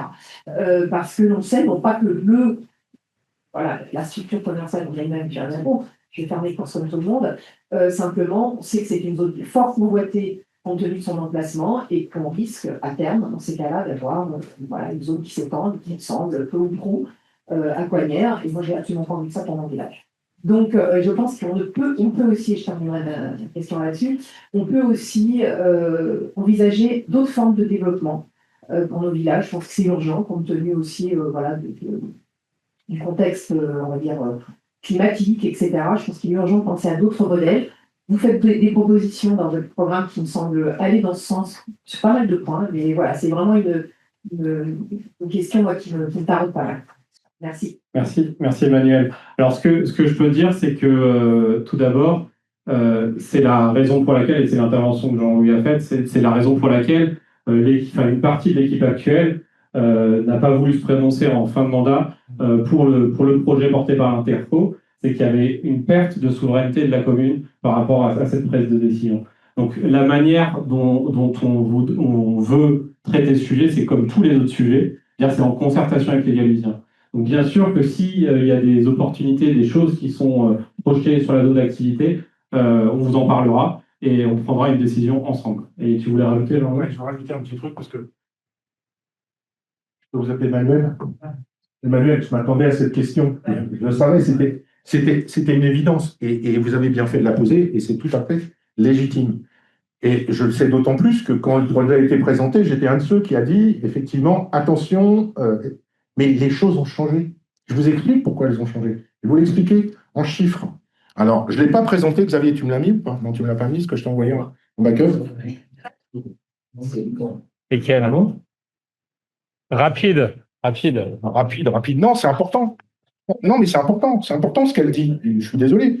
C'est lesquels que tu veux? C'est important, c'est sur l'épargne. En fait, ce qui se passe, c'est que l'épargne qu'on a aujourd'hui et l'épargne qu'on avait en 2020 n'a rien à voir. Aujourd'hui, on est sur des niveaux d'épargne qui sont autour de 200 000 euros par an. En 2020, on était autour de 50 000, 60 000. Et ça change toute la donne. Parler de quoi, de la maison de village? La maison de village. La maison de village, parce que la maison de village, c'est pas l'idée. Ça n'a jamais été l'idée qui était on va dire, à rejeter. L'idée, elle est bonne. Elle était bonne, l'idée. C'était le financement. Oui, bien sûr. Mais j'ai jamais... franchement, sincèrement, moi, quand j'ai pris la parole, et je m'en souviens très bien en 2020, c'est sur la partie financement. Et aujourd'hui, ça n'a rien à voir. En fait, je vous explique pourquoi ça n'a rien à voir. Comme je vous le disais, les niveaux d'épargne ont changé. Je vous explique. 50 000 euros de FPIC qu'on paye ou qu'on ne paye pas, c'est 50 000 euros tous les ans qu'on récupère. D'accord? 50 000 euros d'économie énergétique qu'on fait par rapport à une facture, c'est 50 000 euros qu'on récupère. On prend rien que ces deux points-là. Ça fait 100 000 euros, on multiplie par 6 et on trouve 600 000 euros. Et quand vous regardez le budget qu'on a mis sur comment ça s'appelle? La maison de village. La maison de village, on a mis 500 000 euros. Ça veut dire qu'on sait l'équilibrer aujourd'hui. C'est pas qu'on, à la limite, toujours eu en tête cette maison, parce que c'est une évidence. Quand on voit le site comme il est fait, on l'a toujours eu en tête. Mais financièrement, ça n'était pas réalisable à l'époque. Aujourd'hui, c'est réalisable. Voilà. C'est ma réponse, et je vous assure, je peux vous le montrer chiffre là-dessus. Mais vous êtes légitime dans votre question. Sur la zone d'activité, oui. Alors, Oui, peut-être un problème. Oui. Ah, sur la zone d'activité. Sur la zone d'activité, de ce que je sais, je veux dire de ce que je sais qu'il y a Caseco, voilà, la partie Caseco, où là, il y a des projets, mais bon, pour moi, il n'y a pas de leader. Enfin, ce que j'ai entendu, je suis comme vous, il faut savoir que je suis quand même coupé, on est coupé d'informations au niveau du conseil municipal depuis le mois d'avril. Depuis le mois d'avril, on n'a plus aucune info. Cet élu n'ont plus aucune information. depuis le mois d'avril sur ces sujets. Donc je ne sais pas si ça a évolué ou bougé. En tous les cas, ce que je sais, c'est que voilà, il y a Caseco avec des choses qui sont positionnées. À l'époque où j'avais des informations, pour moi, il n'était pas question ni d'un bidon, ni d'un nucléaire, ni quoi que ce soit, à ce niveau-là. Il y a une deuxième zone qui est au niveau du chemin des Vaux, qui appartient à un privé, cette fois-ci, où je sais que le privé a des volontés d'aménagement, d'accord, puisqu'il s'est rapproché de la commune. Bon, déjà, dans un premier temps, pour savoir s'il pouvait le faire, etc. Bon, ce qui m'a un peu refroidi, c'est la taxe d'aménagement, parce qu'elle est quand même à 20%. Donc, quand vous faites le calcul, quand vous avez un projet que vous voulez le faire flotter, que vous rajoutez 1 million de taxes d'aménagement, ben, vous vous posez des questions. Entre-temps, on a aménagé le chemin des Vaux, d'accord. Donc, à ce niveau-là, je dirais que c'est ouvert, mais encore une fois, comme l'a dit Xavier, la commune va regarder ce qui se passe. Elle aura son mot à dire. Et la volonté qu'on a, on vous rejoint. Nous non plus, on veut que Galuy reste ce qu'il est aujourd'hui. Hein, et c'est bien pour ça aussi, je fais la parenthèse, on s'est battu sur le projet du comment s'appelle, du PLU, parce qu'on veut un PLU, mais qui soit respectueux, qui ne cache pas le cadre du village. Voilà. Est-ce que j'ai répondu? Oui. Bonsoir. Nikos, donc je suis académique depuis 2022. Question toujours sur cette zone d'activité. Vous utilisez donc notre souveraineté par rapport à l'Interco. Si le droit de préemption urbain a été voté comme c'était prévu en conseil municipal, mais là, c'est plutôt l'équipe actuelle qui peut répondre sur le sujet. Désolé, Xavier. Attends, il n'a pas fini sa réponse à la question. Je vais rester là. Justement, je dirais, donc, le pouvoir de la mairie sur cette zone d'activité. Et justement, derrière, si c'est l'Interco qui reprend la main, quel sera le pouvoir de Galuy sur les futures décisions? Ça dépend de la convention, mais Jean-Louis va donner des précisions. Alors, vous mettez le doigt sur un point qui est hyper important. C'est-à-dire qu'en fait, d'abord, l'Interco ne peut pas prendre la main tout seul. Pour que l'Interco prenne la main, il faut qu'il y ait une délibération du conseil municipal. Pour que le conseil municipal décide de transférer le droit de préemption urbain. Voilà, c'est tout. Donc, si la commune décide de transférer le droit de préemption urbain, ça veut dire que l'Interco, c'est-à-dire que l'Interco peut exproprier, parce que je pense que c'est là ce qui se cache derrière, et ensuite, évidemment, elle exproprie, elle récupère les terrains, elle les aménage et elle fait ce qu'elle en veut dans son projet Interco. Et pourquoi on n'a pas voulu laisser passer ça? Parce que ça nous a été présenté, mais sans aucun projet. Dire en gros, on transfère à l'Interco. La convention qui nous était proposée, Galuy n'avait pas de pouvoir de décision. La décision a été entièrement au niveau du président de l'intercommunalité. D'accord? Et Galuy ne pouvait pas décider. Donc faire ça, c'était signer un chèque en blanc à l'Interco. Je ne doute pas des intentions de l'Interco. Mais moi, en tant qu'élu, aujourd'hui, je suis là pour défendre ma commune. Et ce que je veux simplement, c'est être sûr que le projet qui sera implanté au niveau de l'Interco, il rentre dans ce que nous, on a envie de faire au niveau du village. Et je pense que c'est ça. Donc, en résumé, pour que ça se fasse, il faut une délibération du conseil municipal. D'accord? Il faut une délibération du conseil municipal. Sans cette délibération, l'Interco ne peut pas faire. Je ne dis pas que c'est un mauvais projet. Je ne suis pas en train de vous dire que ce qu'on veut faire avec ce million d'euros au niveau de l'Interco, c'est mauvais. Je ne suis pas en train de vous dire ça. Ce que je vous dis simplement, c'est qu'avant de le décider, avant de le voter, nous, notre approche, c'est d'avoir toutes les cartes en main et d'avoir une convention qui défend les intérêts de la commune. Là, ça nous a été présenté sur un coin de table, on va dire comme ça, avec une convention, moi je l'ai lu, j'ai répondu tout de suite, une convention qui, pour moi, ne protégeait pas la commune. On ne savait pas de quel projet il s'agissait. C'était juste du bon sens et de la prudence que de dire il n'y a pas d'urgence. Et la preuve, c'est que l'Interco a reconduit le dispositif, alors qu'on nous a dit que le dispositif s'arrêterait avec les élections. Et je ne dis pas de bêtises, dans la commission finance de l'Interco à laquelle j'appartiens, il a été reproposé. Voilà. Donc, soyez rassurés sur ce truc-là. Notre objectif, c'est défendre les intérêts de la commune, mais c'est surtout que la commune garde son pouvoir de décision et ne perd pas d'argent.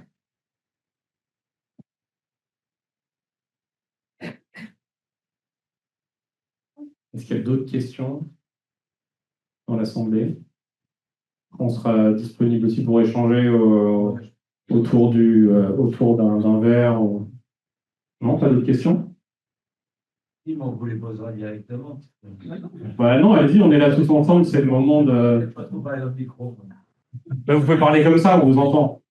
Pour la taxe foncière, donc vous nous garantissez que la taxe foncière ne sera pas augmentée. Attendez, Je reste là-bas. c'est-à-dire la même chose, sauf que la taxe foncière est multipliée par 2. Alors, je ne peux pas vous garantir que la taxe foncière ne sera pas augmentée. Pourquoi? Parce que dans la taxe foncière, il y a deux mécanismes. Il y a le mécanisme des bases et il y a le mécanisme des taux. Le mécanisme des bases, c'est l'Assemblée nationale qui décide, c'est voilà. Et il y a eu des années où le mécanisme des bases, il faisait 7%. Et où on a pris une claque magistrale au niveau de la taxe foncière. Mais ce n'était pas dû à l'augmentation des taux d'imposition, c'était dû à l'augmentation des bases. Donc sur les bases, on ne peut pas s'engager, parce que ça, c'est l'État, c'est le Parlement. Sur les taux, maintenant, sur les taux, oui, on peut s'engager, dans la mesure où on a le plan qui va avec. Et de toute façon, on adaptera la voilure. Vous avez vu qu'on avait 1,5 million de voiries dans notre programme. C'est presque 50% de mieux que ce qui s'est fait les 6 dernières années. Si jamais on avait de mauvaises surprises à ce niveau-là, qu'est-ce qu'on fait? On réduirait la voilure au niveau de la voirie, ça sera peut-être 1,4 million, 1,3 million, on fera quand même des projets de voirie, et on aspirera, on assumera la partie taux d'imposition. Après, il y a des choses qui vont bouger. Par exemple, le taux de CNRACL au niveau des employés, ça va augmenter de façon assez significative. Bon, il va y avoir des augmentations au niveau du fonctionnement. Il y a le coût de la vie, il y a tout ça. Mais c'est bien pour ça qu'on a des projets où, justement, on veut faire des économies. Et le projet qu'on a fait au niveau de l'énergétique, si on n'avait pas ce projet énergétique qui nous fait gagner 50 000 euros par an, moi je vous garantis, on ne pourrait pas vous proposer le programme qu'on vous propose aujourd'hui. Ce n'est pas à nous de payer aussi le problème par rapport à, je dirais, à la taxe foncière. Moi, je trouve qu'elle a pris énormément. Je suis tous les ans, je trouve qu'on nous taxe plus qu'autre chose. Ben, écoutez, moi je peux vous dire, je fais un suivi comme le lait sur le feu de la taxe foncière de Galuy, et si elle augmente, ce n'est pas avec l'augmentation des taux. On a augmenté 2 fois les taux à Galuy. On est resté sans les augmenter pendant, pas combien d'années, je dirais bien 10-12 ans, on ne les a pas augmentés. Et ensuite, on les a augmentés d'une façon qui était effectivement assez significative, d'accord? Ensuite, on est resté sans les augmenter, on les a réaugmentés 2 fois moins significatifs, et depuis, on n'y a pas touché. Et je vous dis, ce qui a fait grimper la taxe foncière, pour moi, le gros jump, il a été au niveau de la revalorisation des bases qui a été faite, qui a pris une claque. Hein. On a pris une claque à ce niveau-là. Okay, et ça, on n'y peut rien. Autre question aussi, j'en profite. Rue La Baraque, vous avez vu comment elle est la route de la rue La Baraque? La question de la RNC. Ah ben ça. En plus, un deuxième qui est pas réglementaire, des communes. Tu veux répondre? Donc, il y a beaucoup de et en plus, vous avez 2 parkings. Donc, il y a le public, on peut plus garer. On arrive le soir, et carrément saturé. Et puis, voilà, c'est comme ça, les propriétaires, on n'arrive même pas à avoir une place pour se garer. Alors, du coup, il y a 2 sujets. Le premier sujet, réfection de la voirie. C'est pour ça qu'on met un gros paquet sur la voirie, il y a 1,5 million. Oui, je sais, j'y habite. Je sais dans quel état elle est. Jean-Louis a fait une analyse sur les 20 dernières années, sur les 3 millions d'investissements en voirie qui se sont faits. Il y a eu 30 000 euros, je crois, sur la rue de la Baraque. Donc il y a des rues sur lesquelles il y a eu des gros investissements. Oui,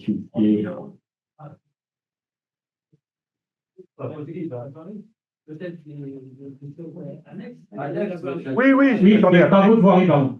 Il a pris l'ensemble des travaux de voirie sur les 20 dernières années. Je lui laisse donner les chiffres. C'est simple au niveau des chiffres de voirie. À l'instant T, et je ne vous parle pas de ce qui va être fait pour la rue de la Gare, si les chiffres ne changent pas, parce que comme CDVIA a proposé des aménagements différents de ce qui était prévu dans le projet pour les travaux qui sont faits à la rue de la Gare, ça pourrait encore changer. D'accord?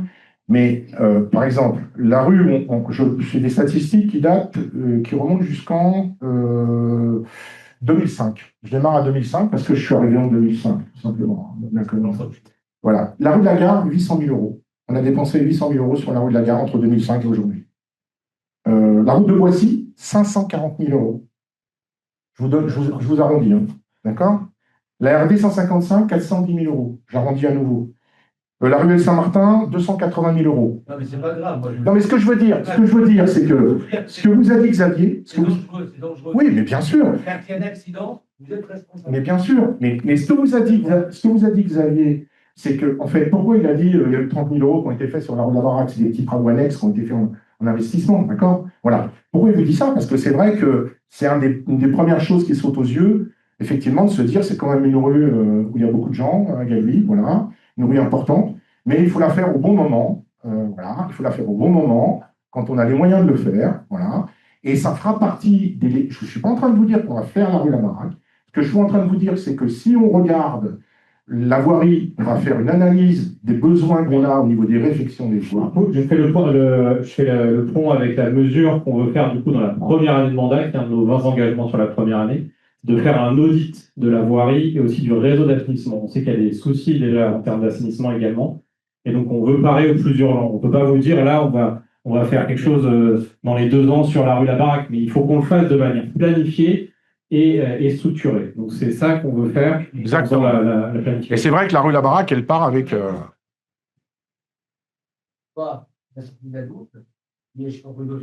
parking de la rue de la Gare? C'est pour la 12. Ouais. À la gauche. Rue de la Gare. C'était l'ancienne équipe. Monsieur faisait partie. On avait un parking là. Et par contre, on ne désengorge pas la ville où tout le monde se gare n'importe où. On n'arrive pas à se garer. C'est bien pour ça qu'on veut faire cette analyse. Hein. C'est bien ce qu'on veut faire en termes d'analyse. Après aussi, en termes de stationnement, il y a le nombre de voitures par foyer qui a augmenté, des personnes qui pourraient rentrer leur véhicule qui ne le font pas toujours. Donc c'est aussi responsabiliser les Galusiens et Galusiennes, on va dire, ceux qui peuvent rentrer, s'il vous plaît, essayez de rentrer vos voitures quand c'est possible. Il y a des fois où c'est pas possible parce que les maisons sont anciennes, n'ont pas été aménagées pour, mais il y a une partie aussi un peu civisme, je dirais, pour régler ce point. Moi, je vous pose juste la question, parce qu'on a une voiture. On travaille dans le médical, donc je vais accéder rapidement. Mais voilà. C'est pas qu'un sujet voirie. On veut matérialiser de nouvelles places de stationnement. On sait qu'il y a aussi un sujet de déficit de stationnement au niveau de l'école du Grand Jardin. Donc, on veut rematérialiser. C'était une des mesures qui était proposée d'ailleurs par CDVIA, de dire il faut qu'on refasse des marquages au sol à certains endroits où il n'y en a pas pour reproposer des places de stationnement. Et nous, on ne vous a pas vu, hein. Vous n'êtes pas venu taper sur nos portes pour discuter avec nous. Hein. Pardon? On ne vous a pas vu, nous. Vous avez fait votre... Alors, j'ai pas fait toutes les portes, malheureusement. J'aurais bien aimé le faire. J'étais avec toi ce jour-là, mais t'es pas là. On est voisins. il fallait revenir. On est venus. Eh ben, je reviendrai avec plaisir la semaine prochaine. Je peux venir la semaine prochaine discuter avec vous. Il reste une semaine. On a essayé d'en voir un maximum de Galusiens. Après, vous n'étiez pas toujours là. Je ne me trompe pas. 300 foyers. 300 foyers. On a vu 300 foyers, oui. On a fait beaucoup de porte-à-porte et c'est pour ça que je dis qu'on on a une équipe qui est vraiment dynamique et qui s'est vraiment mobilisée pour cette campagne municipale. Et vous avez vu un petit bout sur la boîte aux lettres. Mais on passera vous, il n'y a pas de problème. Il reste une semaine, on a encore. S'il y a des gens qui veulent nous voir et veulent nous parler, dites venez nous voir et on prendra rendez-vous avec vous, on trouvera bien un moment. Dans les 7 prochains jours, ça va être sportif, mais on trouvera du temps. Oui, il y a 1281 habitants à Galuy, pas 1700. 1280. Je l'ai dit comme ça. Oui, non, mais bon. Il y a environ 600 foyers. C'est bien que vous suivez ce que je dis. Il y a environ 600 foyers. Je l'ai regardé sur Internet avec toi. Non, mais les portables. Je connaissais. Et je voulais surtout. Il y a d'autres questions. Oui, il y a d'autres choses, et après, monsieur. Concernant les nuisances sonores de la 12, je sais que c'est un sujet qui date à Galuy. Quelles sont les propositions? Comment comptez-vous gérer ce sujet? Alors, je vais commencer, puis après je te passerai la parole, Dominique. C'est un sujet, en effet, complexe, parce qu'il y a une tomographie du village qui est en contrebas en partie de la N12. Il y a eu beaucoup d'études qui ont été faites à un certain moment. Je laisserai Dominique en parler plus. Donc, notre volonté, c'est de travailler avec des comités, avec des Galusiens. Donc, s'il y a des gens qui sont motivés pour reprendre ces études avec nous, pour regarder le sujet.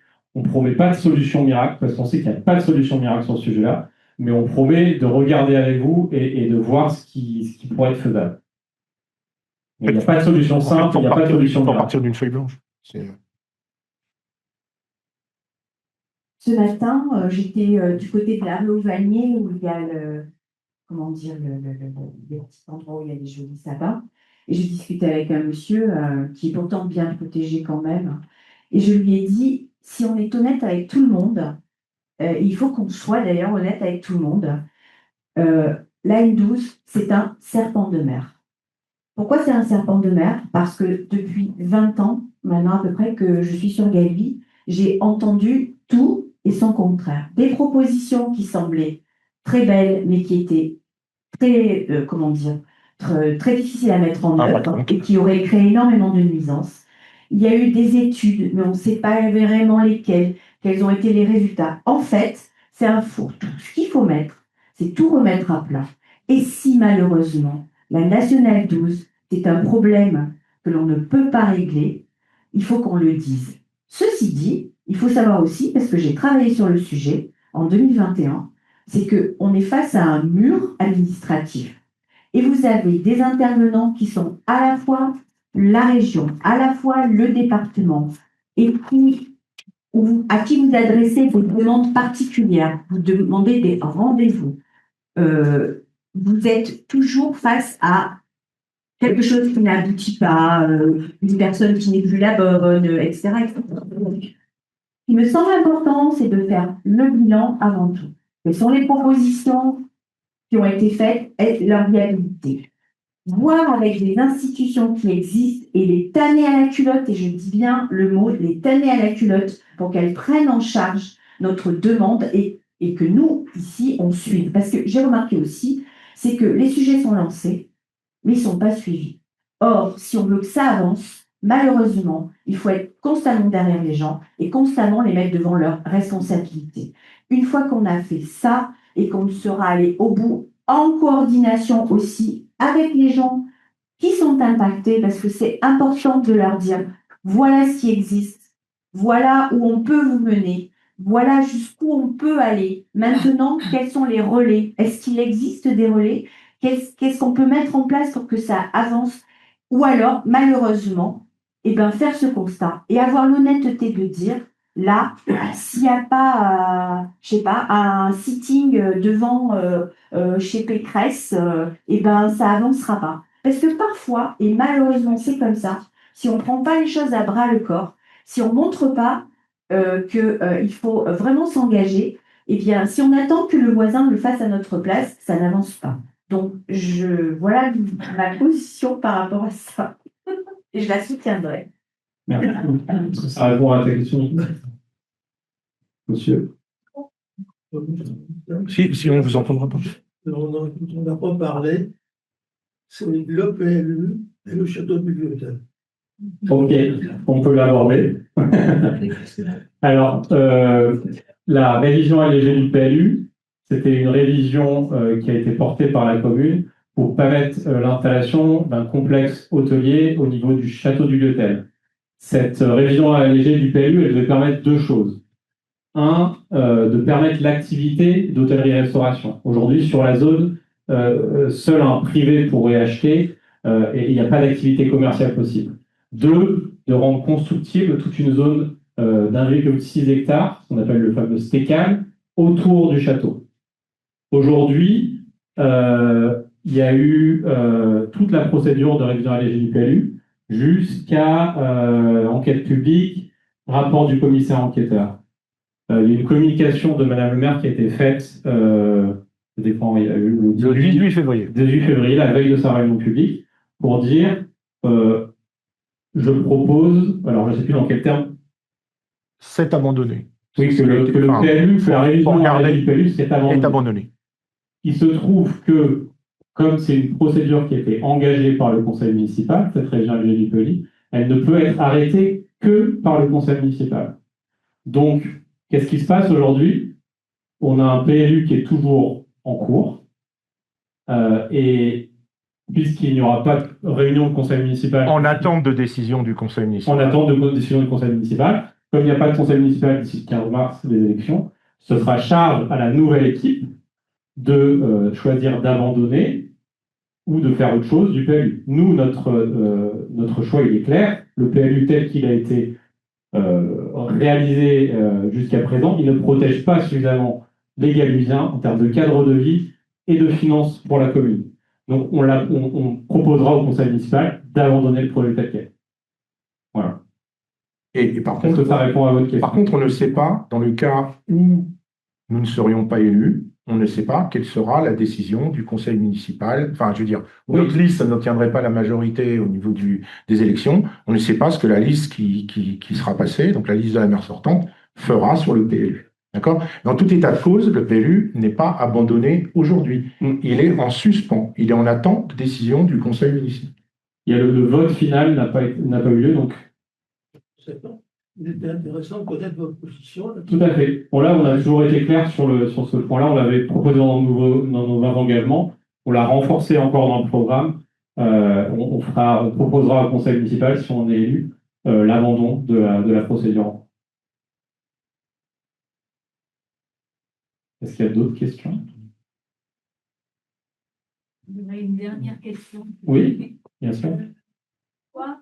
Parce que vous avez l'air d'être très versé vers Madame Pécresse. Non, pas du tout pas pour le département et effectivement une piste cyclable pour rejoindre tout simplement Montfort. C'est une très bonne question et je vous remercie de la poser. Tout à l'heure, Jean-Louis a parlé d'intercommunalité. L'intercommunalité porte des projets pour le territoire. Et typiquement, les pistes cyclables, c'est des projets qui devraient être portés au niveau de l'intercommunalité. C'est des projets qui sont financés par le département, la région, mais il y a un vrai déficit de projets aujourd'hui. J'ai été à une réunion le dernier conseil intercommunal, c'est pas le dernier, c'est l'avant-dernier conseil intercommunal.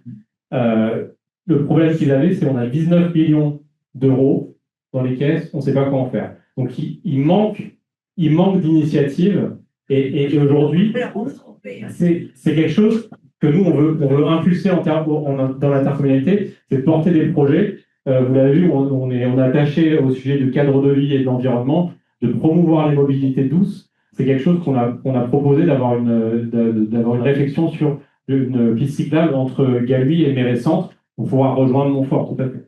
Donc ça fait vraiment partie, quand je vous ai présenté la section finance, ça fait vraiment partie des actions qu'il va falloir qu'on mette en place au niveau de l'interco, avec une nouvelle approche, une nouvelle méthode, qui n'est plus une interco quelque part qui récupère de l'argent et qui le stocke. Quelque part, aujourd'hui, c'est ce qui se passe, parce que quand on a 19 millions d'euros qui dorment, on n'est pas là pour ça, là, au niveau de l'interco, on est là pour faire des projets, pour proposer des projets aux communes, pour mutualiser, pour leur permettre de faire des économies sur l'éclairage, sur tout, sur l'énergétique surtout. Donc c'est ça fait vraiment partie. C'est Xavier qui va se faire de loisirs. Centre de loisirs, c'est sûr. Alors c'est Xavier et Fanny qui vont nous représenter au niveau de l'interco. Xavier en titulaire et Fanny en suppléant. Et ça va être leur job que de défendre tout ça. Des projets pour le territoire. Et notamment, il y a eu, au cours du conseil communautaire auquel j'ai assisté, il y a eu un plan climat, air, énergie territoriale, un PCAET, qui est une feuille de route au niveau du territoire pour justement tous les sujets de transition écologique. Et ce plan climat, air, énergie, il a été, en plus d'avoir été fait, je crois, 10 ans, quasiment 8 ans en retard, je crois que c'était 2018. Donc il y a un retard très important qui a été pris par l'Interco sur le sujet. Et il y a une feuille de route qui a été proposée, encore une fois, en fin de mandat, et qui était peu ambitieux, et qui a été dénoncée par un certain nombre d'associations environnementales comme le Montfortois en transition. Donc clairement, nous, on veut remettre dans l'ambition sur les sujets de transition écologique au niveau de l'Interco, mais pas que, sur les sujets de mutualisation, sur les sujets dont on a parlé jusqu'à présent. Et on a des idées, je peux vous dire qu'on a plein d'idées. D'autres questions? Merci beaucoup pour votre attention. Et puis, ceux qui veulent boire un petit coup, échanger quelques mots, n'hésitez pas à rester encore un petit peu. Merci. Merci.